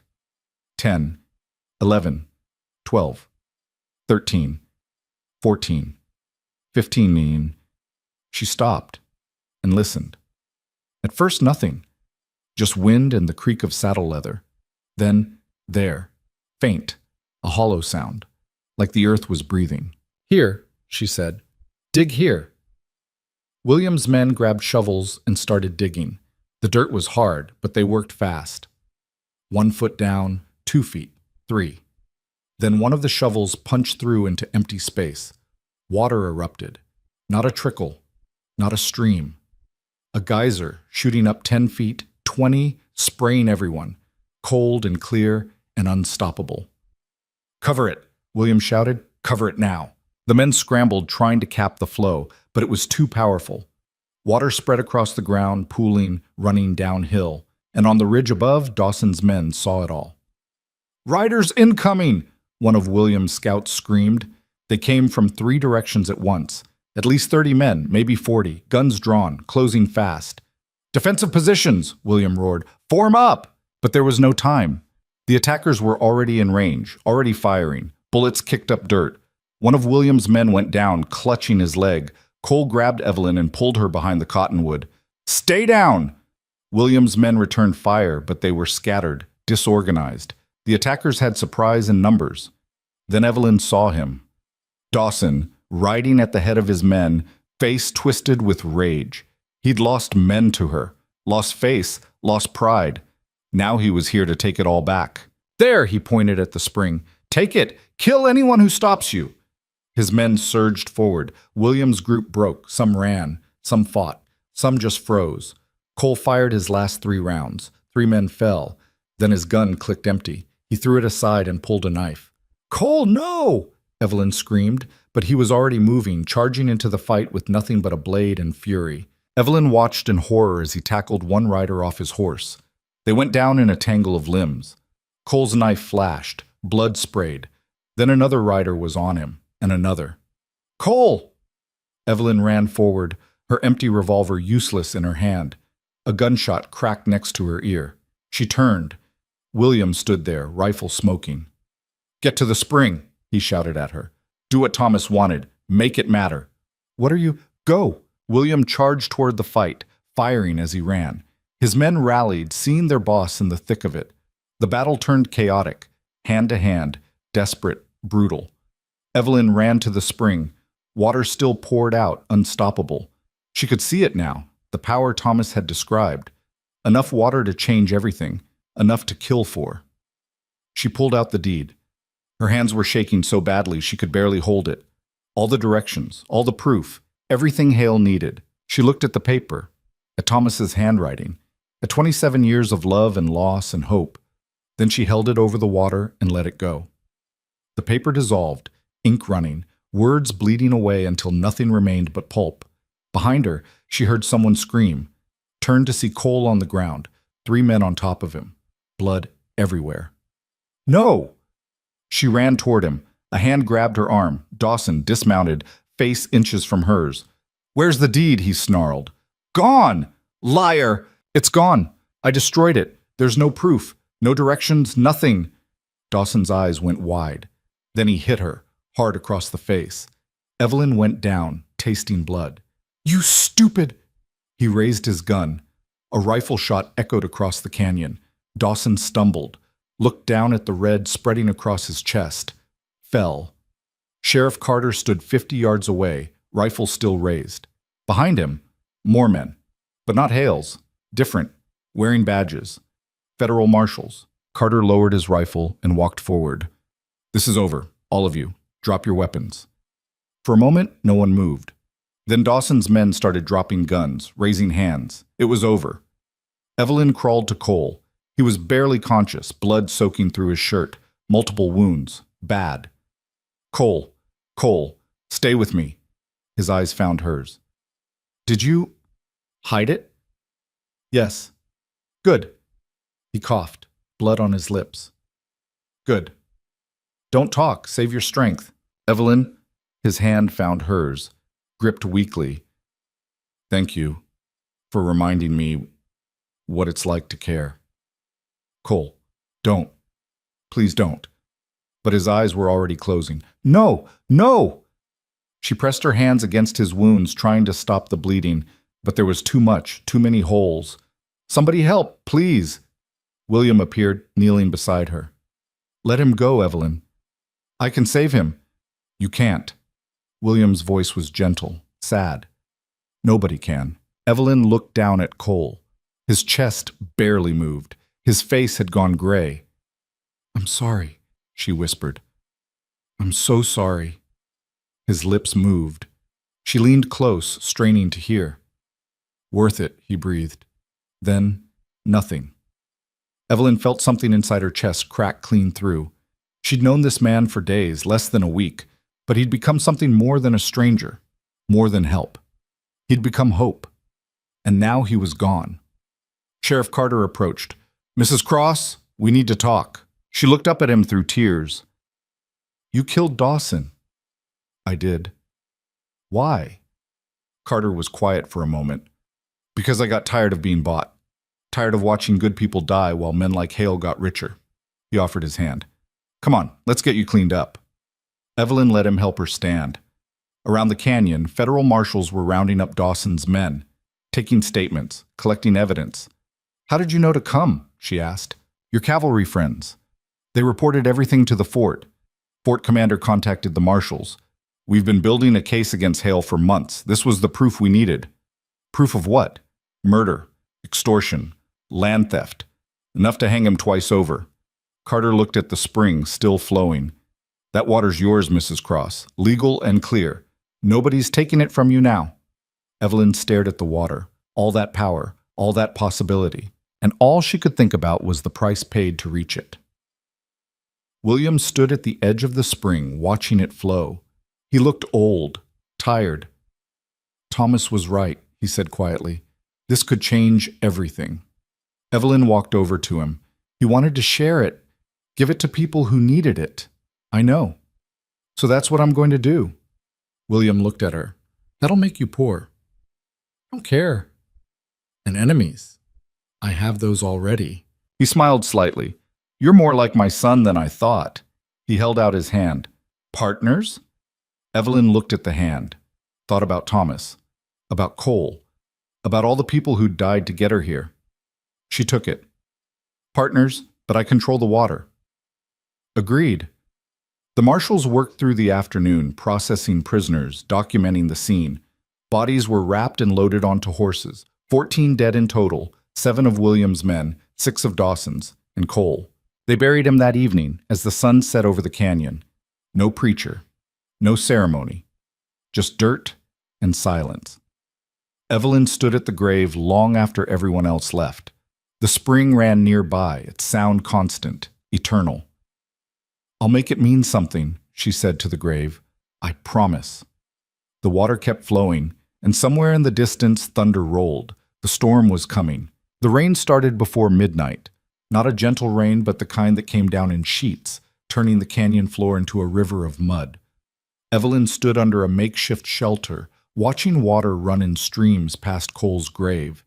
The spring kept flowing beneath it all, mixing with the storm, unstoppable. William found her there as the first light of dawn broke gray and cold.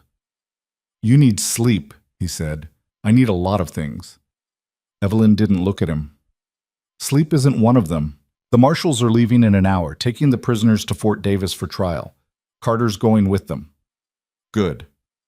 They want your testimony about what happened, about Hale's operation. I'll give it. William was quiet for a moment. Then he said, I'm sorry about Turner. He was a good man. You didn't know him. No, but I saw what he did. That's enough. Evelyn finally turned to look at him. William's face was drawn, older somehow than it had been yesterday. How many men did you lose? 7. Good men. Men with families. He looked out at the rain. This water better be worth it. It will be, if we do this right. And what's right, Evelyn? Give it away for free? Watch people fight over it anyway? Turn this place into another battleground? Thomas had a plan. Thomas is dead. William's voice was hard. And so is your gunfighter. And 7 of my best hands. At some point, you need to face reality. Good intentions don't stop bullets. Evelyn felt anger rising. So what do you suggest? Sell it to the highest bidder? Become another Hale? I suggest we survive long enough to make any decision at all. William stepped closer. Hale's going to come. The marshals might have Dawson, but Hale himself is still out there, still powerful, still dangerous. And when he learns his men failed, he'll come personally, with everything he has. Let him come. You say that now, wait until you see what he brings. The marshals left an hour later, their prisoners in chains, riding into rain that showed no sign of stopping. Sheriff Carter paused before leaving, approaching Evelyn one last time.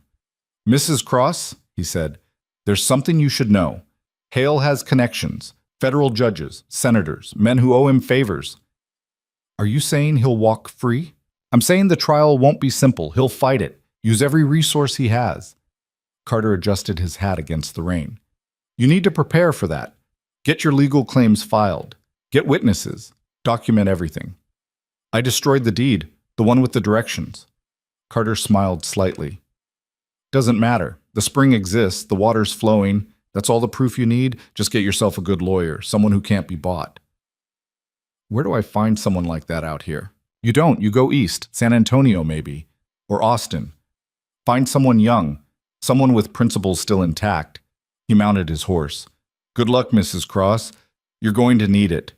They rode out, leaving Evelyn and William's remaining men alone in the canyon with a spring worth killing for and a storm that wouldn't quit. The next 3 days were brutal. The rain turned everything to mud. The spring kept flowing, creating a pond that grew larger by the hour. William's men worked to channel it, dig runoff trenches, anything to control it. But the water had its own ideas. "It's going to flood the whole canyon if we don't cap it," one of the men said on the third day. "Then cap it," William said. "With what? We don't have the materials, don't have the knowledge." William looked at Evelyn. "Thomas ever mention how to control it?" "No, he just said it was under pressure. Natural artesian flow." "That's not helpful." "I know." They stood watching the water, both soaked to the bone, both exhausted. Around them, men struggled with shovels and sandbags, fighting a losing battle against geology. "We need an engineer," Evelyn said. "Someone who understands hydraulics, water systems." "Where are we supposed to find that?" "I don't know. But if we don't figure it out, this spring will be useless. Just a flood waiting to destroy everything around it." William swore. "All right, I'll send riders. See if we can find someone in Santa Fe, or even Denver if we have to." "That'll take weeks." "You got a better idea?" She didn't. The riders left that afternoon. William sent 3 of his best men with money and instructions to find an engineer, a lawyer, and anyone else who might be useful. That left them with 12 men, 1 widow, and a water source they couldn't control. The storm finally broke on the 4th day. The sun came out, harsh and sudden. Steam rose from the wet earth. The pond around the spring had grown to nearly an acre, water spreading across the canyon floor. Evelyn walked its perimeter, trying to see what Thomas had seen. The potential, the promise. But all she saw was chaos. Water going everywhere and nowhere, power without direction. "You're thinking too hard," William said, coming up beside her. "Someone has to." Thomas would have had a plan by now. He was always good at that, seeing things others couldn't. Evelyn looked at him. "You miss him." It wasn't a question. William was quiet for a long time. "I regret him," he said finally. "That's not the same as missing. I regret the way things ended, the words I didn't say, the pride that kept us apart." He picked up a stone and threw it into the water. "But missing him? That requires having had him in the first place, and I threw that away 20 years ago. He wanted your approval, even at the end." "I know." "Did you know he kept a photograph of you? In his Bible. I found it after he died." William's face cracked, just for a second. Then the mask came back. "He was a fool. He was your son." "Same thing." They stood in silence, watching water flow. After a while, William said, "What are you going to do, really? Not the dream, not the hope. What's the actual plan?" Evelyn considered this. "Control the spring, file legal claims, bring in families who need water, build something real. And Hale? Let the marshals handle him. And if they can't, then I'll handle him myself." William laughed. It was a harsh sound. "With what? You got no money, no guns, no men willing to die for you anymore. Hell, half my boys are ready to ride out the moment someone offers them safer work. Then I'll do it alone. You'll die alone." There's a difference. Maybe he was right. Maybe this was impossible. Maybe Thomas's dream had died with him, and Evelyn was just too stubborn to admit it. But then she thought about Cole, about the way he'd charged into that fight with nothing but a knife, about his last words, worth it. If he could believe in something enough to die for it, she could believe in it enough to keep fighting. "I'm not leaving," she said. "I'm not selling. I'm not giving up. So either help me or get out of my way." William studied her for a long moment. Then he nodded. "All right, we do this your way, but when it goes wrong, and it will, don't say I didn't warn you." The engineer arrived 2 weeks later. His name was Benjamin Price, and he was not what Evelyn expected. Young, maybe 30, with round spectacles and ink-stained fingers. He looked more like a school teacher than someone who could tame water. "Mrs. Cross," he said, shaking her hand, "your men said you have an artesian spring that needs managing." "That's putting it mildly." She showed him the spring. Benjamin walked around it 3 times, making notes in a leather journal. He measured water flow, checked depth, tested pressure, all while muttering to himself. Finally, he looked up. "This is remarkable. The pressure suggests an underground reservoir of significant size, possibly miles wide. Can you control it?" "Control is the wrong word. We can channel it, direct it. But stopping it entirely?" He shook his head. "That would be like trying to stop a river at its source. Possible in theory, disastrous in practice." "So what do we do?" Benjamin smiled. "We build infrastructure, channels, cisterns, distribution points. We turn this from a flood into a resource." He gestured at the canyon. "With proper engineering, you could irrigate 50,000 acres, support a dozen towns, transform this entire territory." "How long would that take?" "Years, and significant capital." "How much capital?" He did some quick calculations. "Initial phase, maybe $20,000. Full development, closer to $100,000. Evelyn's heart sank. She had maybe $300 to her name. William had resources, but nothing like that. "There are other options," Benjamin said quickly. "We could start small, build basic distribution, prove the concept, then seek investors once we have something to show." "How small?" $5,000. Maybe less if we use local labor and materials." Still impossible, but less impossible. William appeared, having listened to the conversation. "I can front 3,000, but that's all. Any more, and I'm risking my ranch." "I'll find the rest," Evelyn said. "How?" "I don't know yet, but I will." The lawyer arrived 3 days after the engineer. His name was Samuel Wright, and he was everything Carter had suggested: young, idealistic, and completely out of his depth. "I've reviewed the situation," he said, spreading papers across a makeshift table. "The good news is you have clear legal claim to this land. The deed is properly filed. The boundaries are documented. And the bad news? The bad news is that Hale has filed 17 separate challenges to your claim. He's arguing prior water rights, eminent domain, public interest, and about 10 other legal theories I've never even heard of." "Can he win? In a fair court?" "No, but there are no fair courts out here. Every judge within 300 miles owes Hale something: money, favors, their careers." Samuel looked tired. "We need to take this to federal court, somewhere his influence doesn't reach." "How long will that take?" "Months, maybe a year." "We don't have a year." "Then we need to move fast. File preemptive claims, establish use and occupancy, bring in settlers who can testify to the water's importance." He paused. "Basically, we need to make this spring so integrated into the community that taking it would cause a public outcry." "How do we do that?" Samuel smiled. "You start giving water away." Over the next month, word spread. A widow on the Crossland was offering free water, real water, flowing water. Families started arriving, farmers who'd lost their crops to drought, ranchers whose wells had run dry, townspeople desperate for relief. Evelyn met them all, took their names, heard their stories, and gave them water. Some stayed, built makeshift camps around the spring, offered to work in exchange for continued access. Benjamin put them to work digging channels, building cisterns, creating the infrastructure that would make the spring sustainable. The settlement grew, 10 families, then 20, then 50. A town was forming, organic and unplanned. Someone opened a general store. Someone else started a blacksmith shop.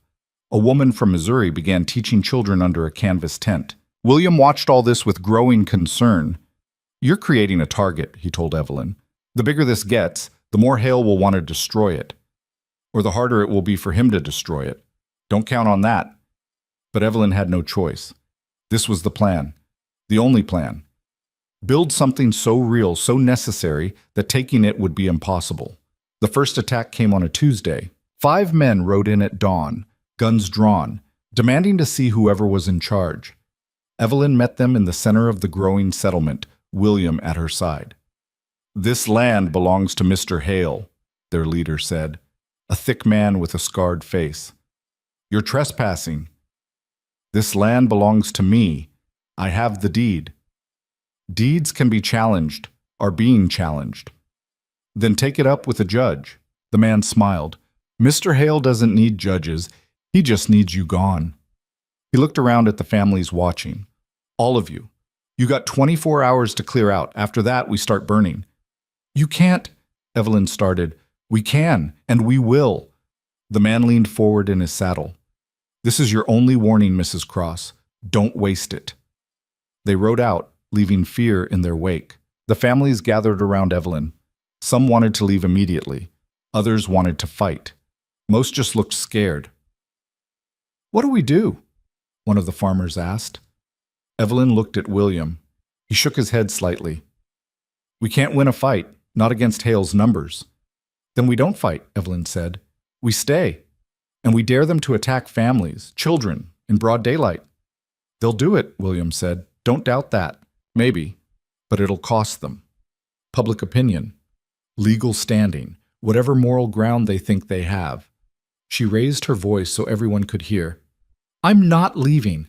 This is my land, my water. Anyone who wants to leave can go. I won't judge. But I'm staying." Silence. Then one man stepped forward. "I'll stay." Another. "Me too." A woman with 3 children. "We've got nowhere else to go. Might as well make a stand here." One by one, they chose. Most stayed. A few left. Evelyn watched them go without anger. Survival wasn't cowardice. That night, they prepared. Not for battle, but for witness. Benjamin suggested they document everything: who was there, why they'd come, what the water meant to them. Samuel started taking statements, building a legal record. "If they attack," he said, "we want proof, evidence, something that can be used in court." "If they attack, we'll be dead," someone muttered. "Then we make sure the story survives even if we don't." The 24 hours passed. Dawn came. The settlement waited. Noon. Still waiting. Sunset. Nothing. "They're not coming," William said. But he didn't sound relieved. He sounded worried. "Why not?" Evelyn asked. "Because they're planning something bigger, something we're not ready for." He was right. The summons arrived 2 days later, delivered by federal marshals. Victor Hale was suing Evelyn Cross for water theft, trespassing, and destruction of property. The hearing was set for 3 weeks in Santa Fe. Samuel read the documents with growing alarm. This is bad. He's got 3 judges signed on to the complaint. Federal backing.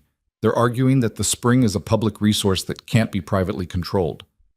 "But it's on my land.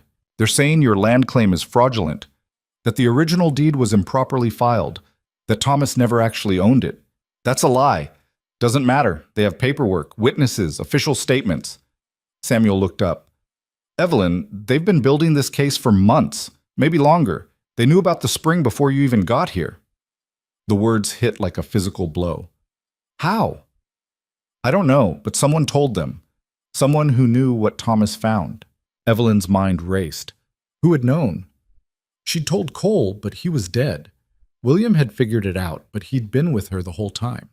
The sheriff? Dawson's men? "It doesn't matter how they knew," William said. "What matters is they're using it against you. And if they win this case, they take everything." "Can we fight it?" Evelyn asked Samuel. "We can try, but we're outgunned legally. They have resources, connections, experience." He hesitated. "There is one option. We could negotiate, offer Hale a partnership, give him partial control in exchange for dropping the lawsuit." "No." Evelyn's voice was iron. I've already given William a percentage. I'm not giving Hale anything. Then we go to trial, and we'll probably lose. Then we lose fighting. Samuel nodded slowly. All right, but I need time to prepare. I need witnesses, documentation, every piece of evidence we can find that proves your claim is legitimate. You have 3 weeks. That's not enough. It's what we have. They worked night and day. Samuel interviewed everyone in the settlement, documenting their stories. Benjamin prepared engineering reports showing the spring's potential. William gathered old land records, trying to prove the Cross family's historical claim. Evelyn rode to Santa Fe a week before the trial to meet with Samuel. The town was bigger than she remembered, more civilized, but underneath she could feel Hale's influence everywhere. His name on buildings, his men on street corners, his power like a weight pressing down. Samuel had rented a small office. Papers covered every surface. He looked like he hadn't slept in days. Tell me we have a chance, Evelyn said. We have a chance. He didn't sound convinced. Hale's lawyers are good, but they're arrogant. They think this is already won. That might give us an opening. What kind of opening? I've been researching water law. There's precedent for private control of springs, but only if they're actively being used for public benefit. Which you are. He showed her a stack of depositions. These families, their testimony proves you're not hoarding the water. You're sharing it. That matters legally. Will it be enough? I don't know, but it's all we have. The trial started on a Monday. The courtroom was packed. Evelyn sat at a small table with Samuel, facing 3 judges on an elevated bench. Across the aisle, Hale's legal team filled 2 tables, 6 lawyers in expensive suits, and behind them, Victor Hale himself. Evelyn had never seen him before. He was smaller than she expected, maybe 60, with silver hair and cold eyes. He wore his power quietly, like a well-tailored suit, but she could feel it radiating from him. He looked at her once, just once, and smiled. It was the smile of a man who'd already won. The lead judge banged his gavel. This court is now in session. The matter before us is Hale versus Cross, regarding ownership and water rights to the property commonly known as Cross Canyon. Hale's lead lawyer stood. His name was Harrison, and he spoke with the smooth confidence of someone who'd never lost. Your Honors, this case is simple. The defendant, Mrs. Cross, is claiming ownership of land that was never properly deeded. The original claim filed by Thomas Cross in 1852 was fraudulent, filed under false pretenses, and legally void. That's a lie, Evelyn said, half rising. The judge's gavel cracked down. Mrs. Cross, you will remain silent unless called upon. Another outburst, and I'll hold you in contempt. Samuel put a hand on her arm. Let me handle this. Harrison continued, laying out his case with surgical precision. He had documents, witnesses, maps showing boundary disputes, everything designed to prove that the Cross claim was invalid. Then it was Samuel's turn. He stood, looking young and nervous, but his voice was steady. Your Honors, the prosecution's case rests on a fundamental misunderstanding. They claim the original deed was fraudulent, but they provide no evidence beyond their own assertions. Meanwhile, we have proof, he held up papers, that Thomas Cross filed his claim legally, paid all required fees, and maintained continuous occupancy for over 20 years. Continuous occupancy? Harrison interrupted. The land was empty for decades. Because it's in the middle of a desert, Samuel shot back. But Mr. Cross paid taxes on it every year. That's continuous legal possession. The judges conferred quietly. Then the lead judge said, Mr. Wright, even if we accept the validity of the deed, there remains the question of water rights. The spring in question is substantial, potentially affecting thousands of acres of surrounding territory. Does private ownership serve the public interest? This was the trap. The real question. Samuel had warned her about it. It does, Your Honor, Samuel said, because Mrs. Cross is actively sharing the water, free of charge, with over 50 families currently relying on it for survival. Taking this spring from her wouldn't serve the public. It would serve Mr. Hale's private interests. Harrison was on his feet. My client has offered to develop the spring for maximum public benefit, to create a water district, to ensure fair distribution. Mrs. Cross's amateur efforts are wasteful and unsustainable. Amateur? Samuel's voice rose. We have a certified engineer managing the spring. We have documented distribution to families across 3 counties. You have chaos, Harrison interrupted. A settlement with no legal standing, no organization, no guarantee of continued access. Back and forth they went. Hours of argument, technical questions about water law, historical precedent, public interest versus private rights. Through it all, Hale sat quietly, watching, waiting. The trial lasted 3 days. Witnesses testified. Engineers presented reports. Families from the settlement spoke about what the water meant to them. Hale's lawyers tried to tear apart every argument, every piece of evidence. On the final day, both sides rested. The judges announced they would deliberate and issue a ruling within a week. Evelyn left the courtroom exhausted. Samuel walked with her to the hotel.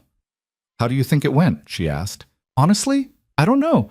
The judges seemed sympathetic to the families, but they also seemed worried about setting precedent. Private control of major water sources is controversial. So we might lose. We might lose." Evelyn sat down on a bench outside the hotel. The sun was setting, painting the sky red and gold. "Samuel, if we lose, what happens?" "Hale takes the spring, probably kicks out the families, develops it however he wants. And me? You'll still have the land, technically, but without water, it's worthless." He sat beside her. "There's one thing that worries me." "Just one?" "During the trial, I noticed something. Hale's lawyers weren't pushing as hard as they could have. They had opportunities to destroy our case, but they held back." "Why would they do that?" "Because they're confident they'll win, or," he paused, "or because they have another plan. Something outside the courtroom." A chill ran through Evelyn. "You think they'll attack again?" "I think Hale didn't get where he is by relying on judges. He likes to have insurance." They sat in silence as darkness fell. Somewhere in the distance, a dog barked. Normal life continuing while Evelyn's hung in balance. "I'm tired," she said quietly. "I'm so tired of fighting." "I know. Cole died for this. Good men died for this. And we might lose anyway." "We might," Samuel agreed, "but we also might win. And if we do, those deaths mean something. They become part of the foundation of something bigger." "You really believe that?" "I have to. Otherwise, what's the point of any of this?" Evelyn looked at him. Really looked. He was young, yes, inexperienced, but there was steel in him, the kind that came from choosing to care even when it was easier not to. "Thank you," she said, "for everything. We're not done yet." The ruling came 6 days later. Evelyn was in the hotel restaurant when Samuel burst through the door, waving a paper. "We won," he said, breathless. "We won." Evelyn couldn't move. "What?"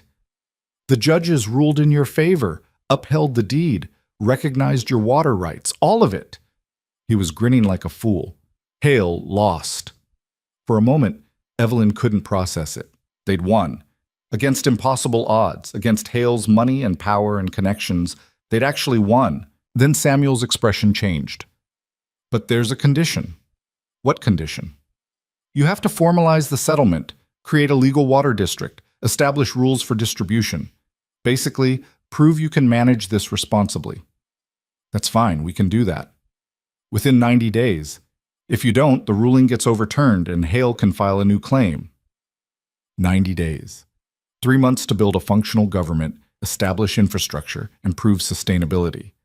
It was impossible. But so was everything else they'd done. "Then we better get started," Evelyn said. They rode back to the settlement that afternoon. The family saw them coming and gathered, anxious for news. "We won," Evelyn announced. "The spring is ours." The cheering was deafening. People hugged, cried, laughed. Someone started playing a fiddle. Children danced. But William pulled Evelyn aside. "Hale's not going to accept this. You know that, right?" "I know. He's going to come. Probably soon, probably hard. Let him come." William studied her. "You've changed. When I first met you, you were running, desperate. Now you're daring him to fight." "Cole taught me something," Evelyn said. "Sometimes you stop running and make a stand, even if you know you might lose." "Cole's dead." "I know, but his choice still matters." That night, Evelyn stood at the edge of the spring, watching moonlight reflect on the water. So much had changed in such a short time. She'd lost her husband, lost her wagon, lost Cole. But she'd found something too: purpose, community, a reason to keep fighting. The water flowed endlessly, patient and eternal. It had been here before her, would be here after. All she could do was protect it while she had the chance. Thunder rumbled in the distance. Not a storm this time, something else. Hoofbeats. Many of them. Coming fast. Evelyn turned and saw them on the ridge. At least 50 riders, maybe more. Torches lit, guns drawn. At their head rode Victor Hale, and he was done waiting. The settlement erupted into chaos. People screamed, grabbed children, ran for cover that didn't exist. William's men reached for rifles. Benjamin dropped his surveying equipment and sprinted toward the supply tent. Samuel just stood frozen, staring at the riders descending from the ridge. Evelyn didn't move. She watched Hale lead his men down the slope with the calm precision of someone who'd done this before, who knew exactly how much fear 50 armed riders could generate, who understood that terror was a weapon sharper than any blade. "Get everyone to the center," she said to William. Her voice was steady, too steady. "Evelyn, do it, now." William hesitated, then started shouting orders. The families gathered in a tight cluster around the spring, parents shielding children, men forming a perimeter with whatever weapons they could grab. Farm tools, hunting rifles. One man held a shovel like it was a sword. Hale's riders formed a circle around the settlement, cutting off any escape.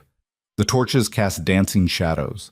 Evelyn counted 53 men, all armed, all waiting. Hale dismounted slowly. He was smaller up close, almost frail, but power didn't come from size. It came from will, and his was absolute. He walked forward until he stood 20 feet from Evelyn, close enough to talk, far enough to stay safe. "Mrs. Cross," he said. His voice was cultured, educated, the kind of voice that belonged in parlors and boardrooms, not out here in the dirt. "I believe we have business to discuss." "We have nothing to discuss." "I disagree. You see, a court made a ruling today, one I find deeply troubling." He smiled. It never reached his eyes. "But courts can be wrong. Often are. That's why I prefer to settle matters more directly. You lost. The spring is mine. Legally. Finally. Legal and final are two different things." Hale gestured at his men. "I have 53 armed men here. You have what? 20? 30? Farmers and families. People who've never killed anyone." His gaze found William. "Well, most of them." "If you attack us, the marshals will come," Samuel said, finding his voice. "You'll hang." "Will I?" Hale looked at him with amusement. "Young man, do you know how many times I've been threatened with hanging? How many marshals have promised to bring me to justice?" He laughed. "I'm still here. They're not. That should tell you something." Evelyn stepped forward. "What do you want?" "Simple. I want you to sign over the water rights, all of them, to me. In exchange, I'll let everyone here leave alive, you included. And if I refuse?" Hale's expression didn't change. "Then I burn this place to the ground, with everyone in it, and tomorrow I'll file papers claiming you abandoned the land. No witnesses, no evidence, just empty property that I'll be happy to develop." "You can't kill 50 people and walk away." "Can't I?" He looked around at the families huddled together. "I see desperate folks who came here illegally, squatters, trespassers. When they're found dead, I'll call it a tragic accident, or self-defense, or anything else that serves my purpose." He turned back to Evelyn. "The story always belongs to whoever's left to tell it." The wind picked up, carrying the smell of torch smoke.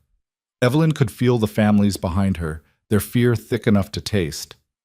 She could feel William's hand on his gun, Samuel's rapid breathing, the weight of every choice that had led to this moment. Cole had died for this. Good men had bled for this. And now Hale was offering her a choice: surrender everything or watch it all burn. "How long do I have?" she asked. "To decide." Hale pulled out a pocket watch. 5 minutes. Then my men opened fire." "Evelyn, don't," William said quietly. "Don't give him anything."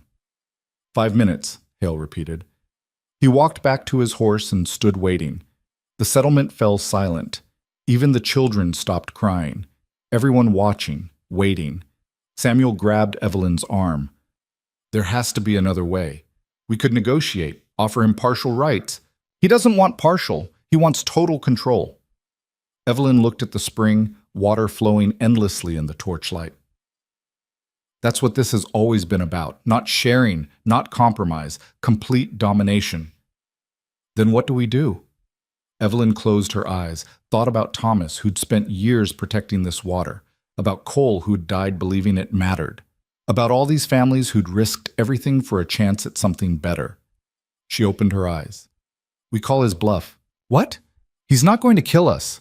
Not all of us. Not when it risks everything he's built. She raised her voice so everyone could hear. Listen to me.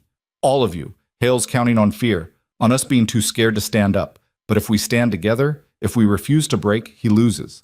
Because killing this many people, that brings real consequences. Federal investigations, newspaper stories, things even his money can't silence. You're gambling with our lives, someone shouted. I'm gambling with mine too, Evelyn said. And I'm telling you, this man only has power because we give it to him. The moment we stop being afraid, he's just another old man with delusions. Hale checked his watch. 3 minutes, Mrs. Cross. William moved beside Evelyn. If we're doing this, we need to be smart. Get the women and children behind the supply wagons. Put our best shooters in defensive positions.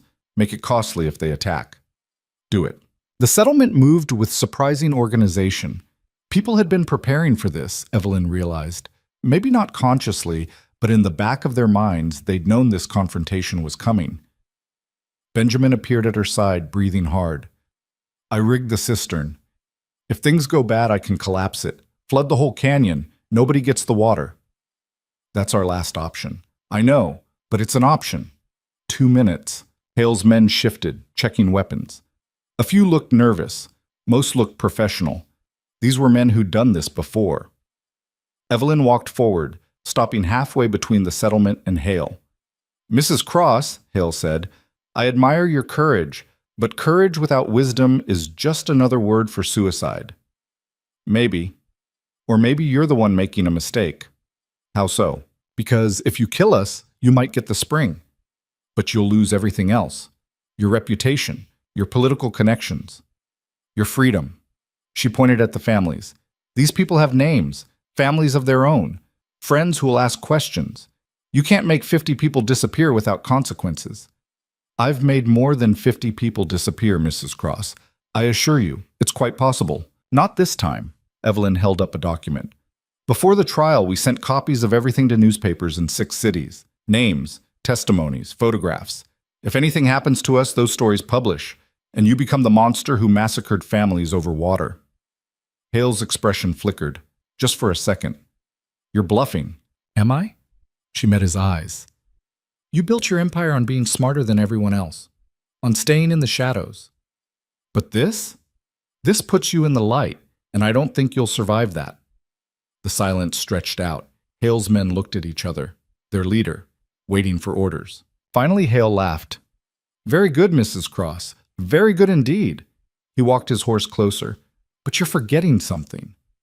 Even if you've told your story, even if you've spread it far and wide, I can still make you suffer before you die. I can make this slow, painful, and I can make sure your precious spring gets destroyed in the process. Then do it, Evelyn said. Show everyone who you really are. You think I care what people think? I think you care about power. And power requires a certain image. The moment you cross this line, you're not a businessman anymore. You're just a murderer. And murderers eventually hang. Hale studied her with something like respect. You're not what I expected. Neither are you. I expected someone bigger, stronger, more impressive. Evelyn gestured at his army of men. But all I see is someone so afraid of losing control that he needs 50 guns to face one widow. Something dark flashed across Hale's face. His hand moved toward his gun. Then a voice called out from the ridge. Federal Marshal, everyone hold position. Riders appeared from 3 directions. Not cavalry this time. Marshals, real ones. At least 20 of them, rifles ready. Leading them was Sheriff Carter. He rode down into the canyon and stopped between Evelyn and Hale. Mr. Hale, interesting timing. We were just coming to serve you with a warrant. For what?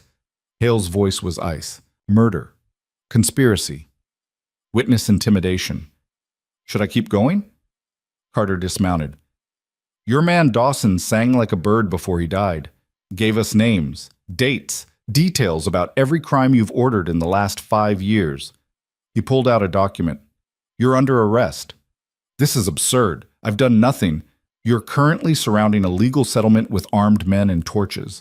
I'd say that's at least intimidation. Carter gestured to his marshals. Take him. 2 marshals moved forward. Hale's men tensed, but their leader raised a hand. Stand down, Hale said quietly. All of you. Mr. Hale, one man started. I said stand down. Hale's eyes never left Evelyn. This isn't over, Mrs. Cross, not by a long shot. Yes, it is, Carter said. Your empire's done. Your judges are being investigated. Your business partners are turning on you. By tomorrow, you won't own enough land to bury yourself in. They took Hale away in chains. His men dispersed, riding off into the night without their leader. Within minutes, the canyon was quiet again. Carter walked over to Evelyn. You take too many risks, says the man who shot his employer. Former employer. He smiled slightly. Those newspapers you mentioned. Did you really send those stories? No, we didn't have time. Evelyn felt her legs start to shake. I was bluffing, Carter laughed. Well, it worked. Hale believed it. That's what matters. He looked at the settlement. You've built something here, something real. Don't throw it away by being reckless. I'll try to remember that. The marshals left an hour later, taking Hale and 3 of his lieutenants who'd been dumb enough to stick around. The settlement celebrated, but quietly. Too exhausted for real joy. Too aware of how close they'd come. Evelyn sat by the spring as dawn broke, watching water flow. William found her there. You scared me tonight, he said. I scared myself. Good. Fear's what keeps you alive. He sat down beside her. Thomas would be proud. You know that, right? Would he? I gave away his dream. You shared it. That's what he wanted. William was quiet for a moment. I never told him that. When he found this spring, he came to me, asked for help developing it. I laughed at him, called him a dreamer, a fool. His voice cracked. I was wrong. Evelyn looked at the old man, really looked, saw the regret carved into every line of his face. You can't change the past, she said. No, but I can help with the future. He pulled out a document. This is the deed to my ranch, 3,000 acres. With water access from your spring, it could support crops. Cattle, real prosperity. He held it out. I'm signing it over, to the settlement, to be managed collectively. William, I'm old, Evelyn. I don't have kids except the son I drove away. This land, this water, let it be my apology. The one I never got to give him. Evelyn took the deed with shaking hands. This is worth it. I know what it's worth. That's why I'm giving it. He stood slowly, joints creaking. Make something good here. Something that lasts. That's all I ask. He walked away before she could respond. The next 3 months were chaos. Building a water district from scratch meant constant meetings, arguments, compromises. Who got water first? How much did each family get? What happened to newcomers? Every question had 10 answers, and everyone thought theirs was right. Benjamin designed a distribution system that was fair but complicated. Samuel wrote bylaws that nobody understood. Evelyn mediated disputes until she wanted to scream. But slowly, impossibly, it came together. They elected a council, 7 people representing different parts of the settlement. A farmer, a rancher, a shopkeeper, a teacher. Benjamin, Samuel, and Evelyn. They established rules. Water was free for domestic use, minimal cost for irrigation. Profits went to infrastructure maintenance and settlement improvements. Nobody got rich. Nobody went thirsty. It wasn't perfect. There were fights, accusations of favoritism, people who left because they wanted more control or less structure. But it worked. The settlement grew. 50 families became 70, then 100. Someone named it Cross Springs, and the name stuck. A church went up. A school. A real general store that sold more than just basics. One evening, 6 months after Hale's arrest, Evelyn stood on a small rise overlooking the settlement. Lights flickered in windows. Smoke rose from chimneys. Children's laughter carried on the wind. Yet, Samuel joined her. The federal court upheld Hale's conviction. He got 20 years. Good. His properties are being liquidated, sold to pay restitution to his victims. There's talk of making some of it public land. Even better. They stood in comfortable silence. Then Samuel said, "I'm leaving." Evelyn turned. "What?" "Not forever, just for a while. There's a position in Santa Fe, teaching law. I thought—" He paused. "I thought I could train more lawyers like me, people who care about justice over money." "That sounds exactly like something you'd do." "You'll be fine without me. The water district's stable. The settlement has legitimate governance now." He smiled. "You don't need me anymore." "I'll miss you anyway. I'll visit, often." He squeezed her hand. "You did it, Evelyn. Everything Thomas wanted, everything Cole died for, you made it real." After he left, Evelyn walked down to the spring. It still flowed as strong as ever, water dancing in the moonlight. She thought about everyone who'd brought her here. Thomas with his vision, Cole with his sacrifice, William with his redemption, even Hale in his way, by being the enemy they needed to unite against. "I hope it was worth it," she said to the water, to the ghosts, to herself. The water had no answer. It just kept flowing. A year passed. Cross Springs thrived. The water district became a model studied by engineers across the territory. Settlers came from as far as California, drawn by stories of shared prosperity and collective management. Evelyn stepped down from the council, letting younger voices lead. She kept a small house near the spring, spending her days helping new families settle in, mediating disputes, remembering. William died that winter, quietly, in his sleep. They buried him next to Thomas in the small cemetery that had grown on the ridge, father and son, together at last. Evelyn visited both graves often, told them stories about the settlement, about the families thriving because of the water they'd protected. One spring morning, 2 years after that night with Hale, Evelyn woke to find something had changed. Not with the settlement, with her. She felt lighter. The weight she'd carried, grief and anger, desperation, had finally eased. Not disappeared, just settled into something bearable. She walked to Cole's grave. Someone had planted wildflowers around it. They bloomed bright yellow in the morning sun. "I kept the promise," she told him. "The waters shared, free, making a difference." She smiled. "You were right. It was worth it." A young girl appeared, maybe 8 years old. She held a bunch of flowers. "Are you Mrs. Cross?" the girl asked. "I am. My mama said you saved our family, that we'd have died in the drought if you hadn't shared the water." Evelyn knelt down. "What's your name?" "Sarah." "Well, Sarah, I didn't save anyone. The water did. I just helped share it." "Mama says that's the same thing." Maybe it was. Maybe sharing was saving. Maybe Cole had known that all along. Sarah placed her flowers on the grave and ran off. Evelyn stayed there, watching the settlement wake up. Smoke rising, people moving, life continuing. She thought about everything that had led here, the broken wagon, the desperate choices, the violence and loss. Every moment of fear and doubt. And she realized something. This hadn't been a story about water. Not really. It had been about choosing to care when it would have been easier not to. About standing up when sitting down was safer. About building something together instead of tearing each other apart. The spring had been the catalyst, but the real change had come from people deciding that survival wasn't enough, that they wanted to live, not just exist. That sharing made everyone stronger, not weaker. That was what Thomas had understood, what Cole had died believing, what even William had finally learned. Power didn't come from hoarding, it came from giving. Real strength wasn't in taking everything you could.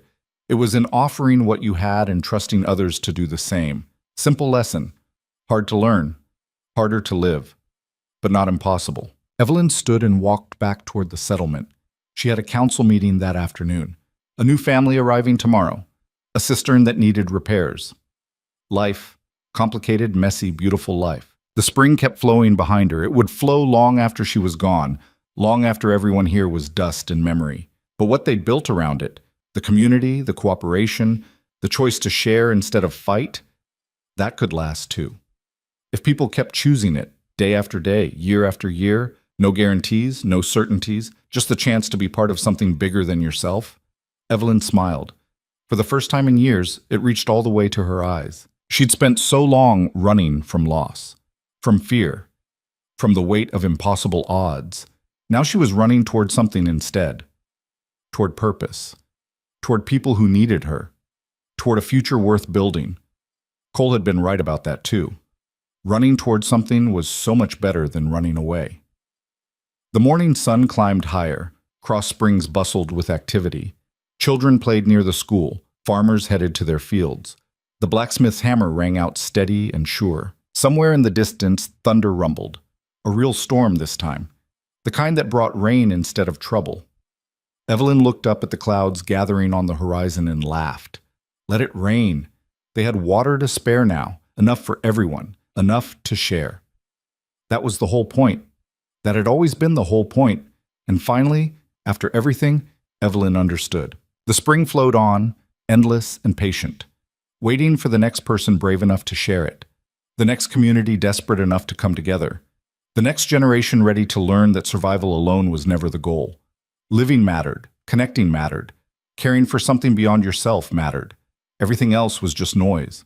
Evelyn Cross walked back to her small house, past families who greeted her by name, through a settlement built on water and will and the stubborn belief that people could be better than their worst instincts. She'd lost so much to get here. Husband, friend, years of peace. But she'd gained something too, something Thomas had dreamed of, something Cole had died believing in. A place where the water flowed free, where people chose each other over profit, where tomorrow mattered more than today's fear. It wasn't perfect. Nothing ever was. But it was real. It was good. It was enough. And for Evelyn Cross, 57 years old and finally home, that was everything. The water kept flowing, the settlement kept growing, life kept moving forward. And in the end, that was the only victory that mattered.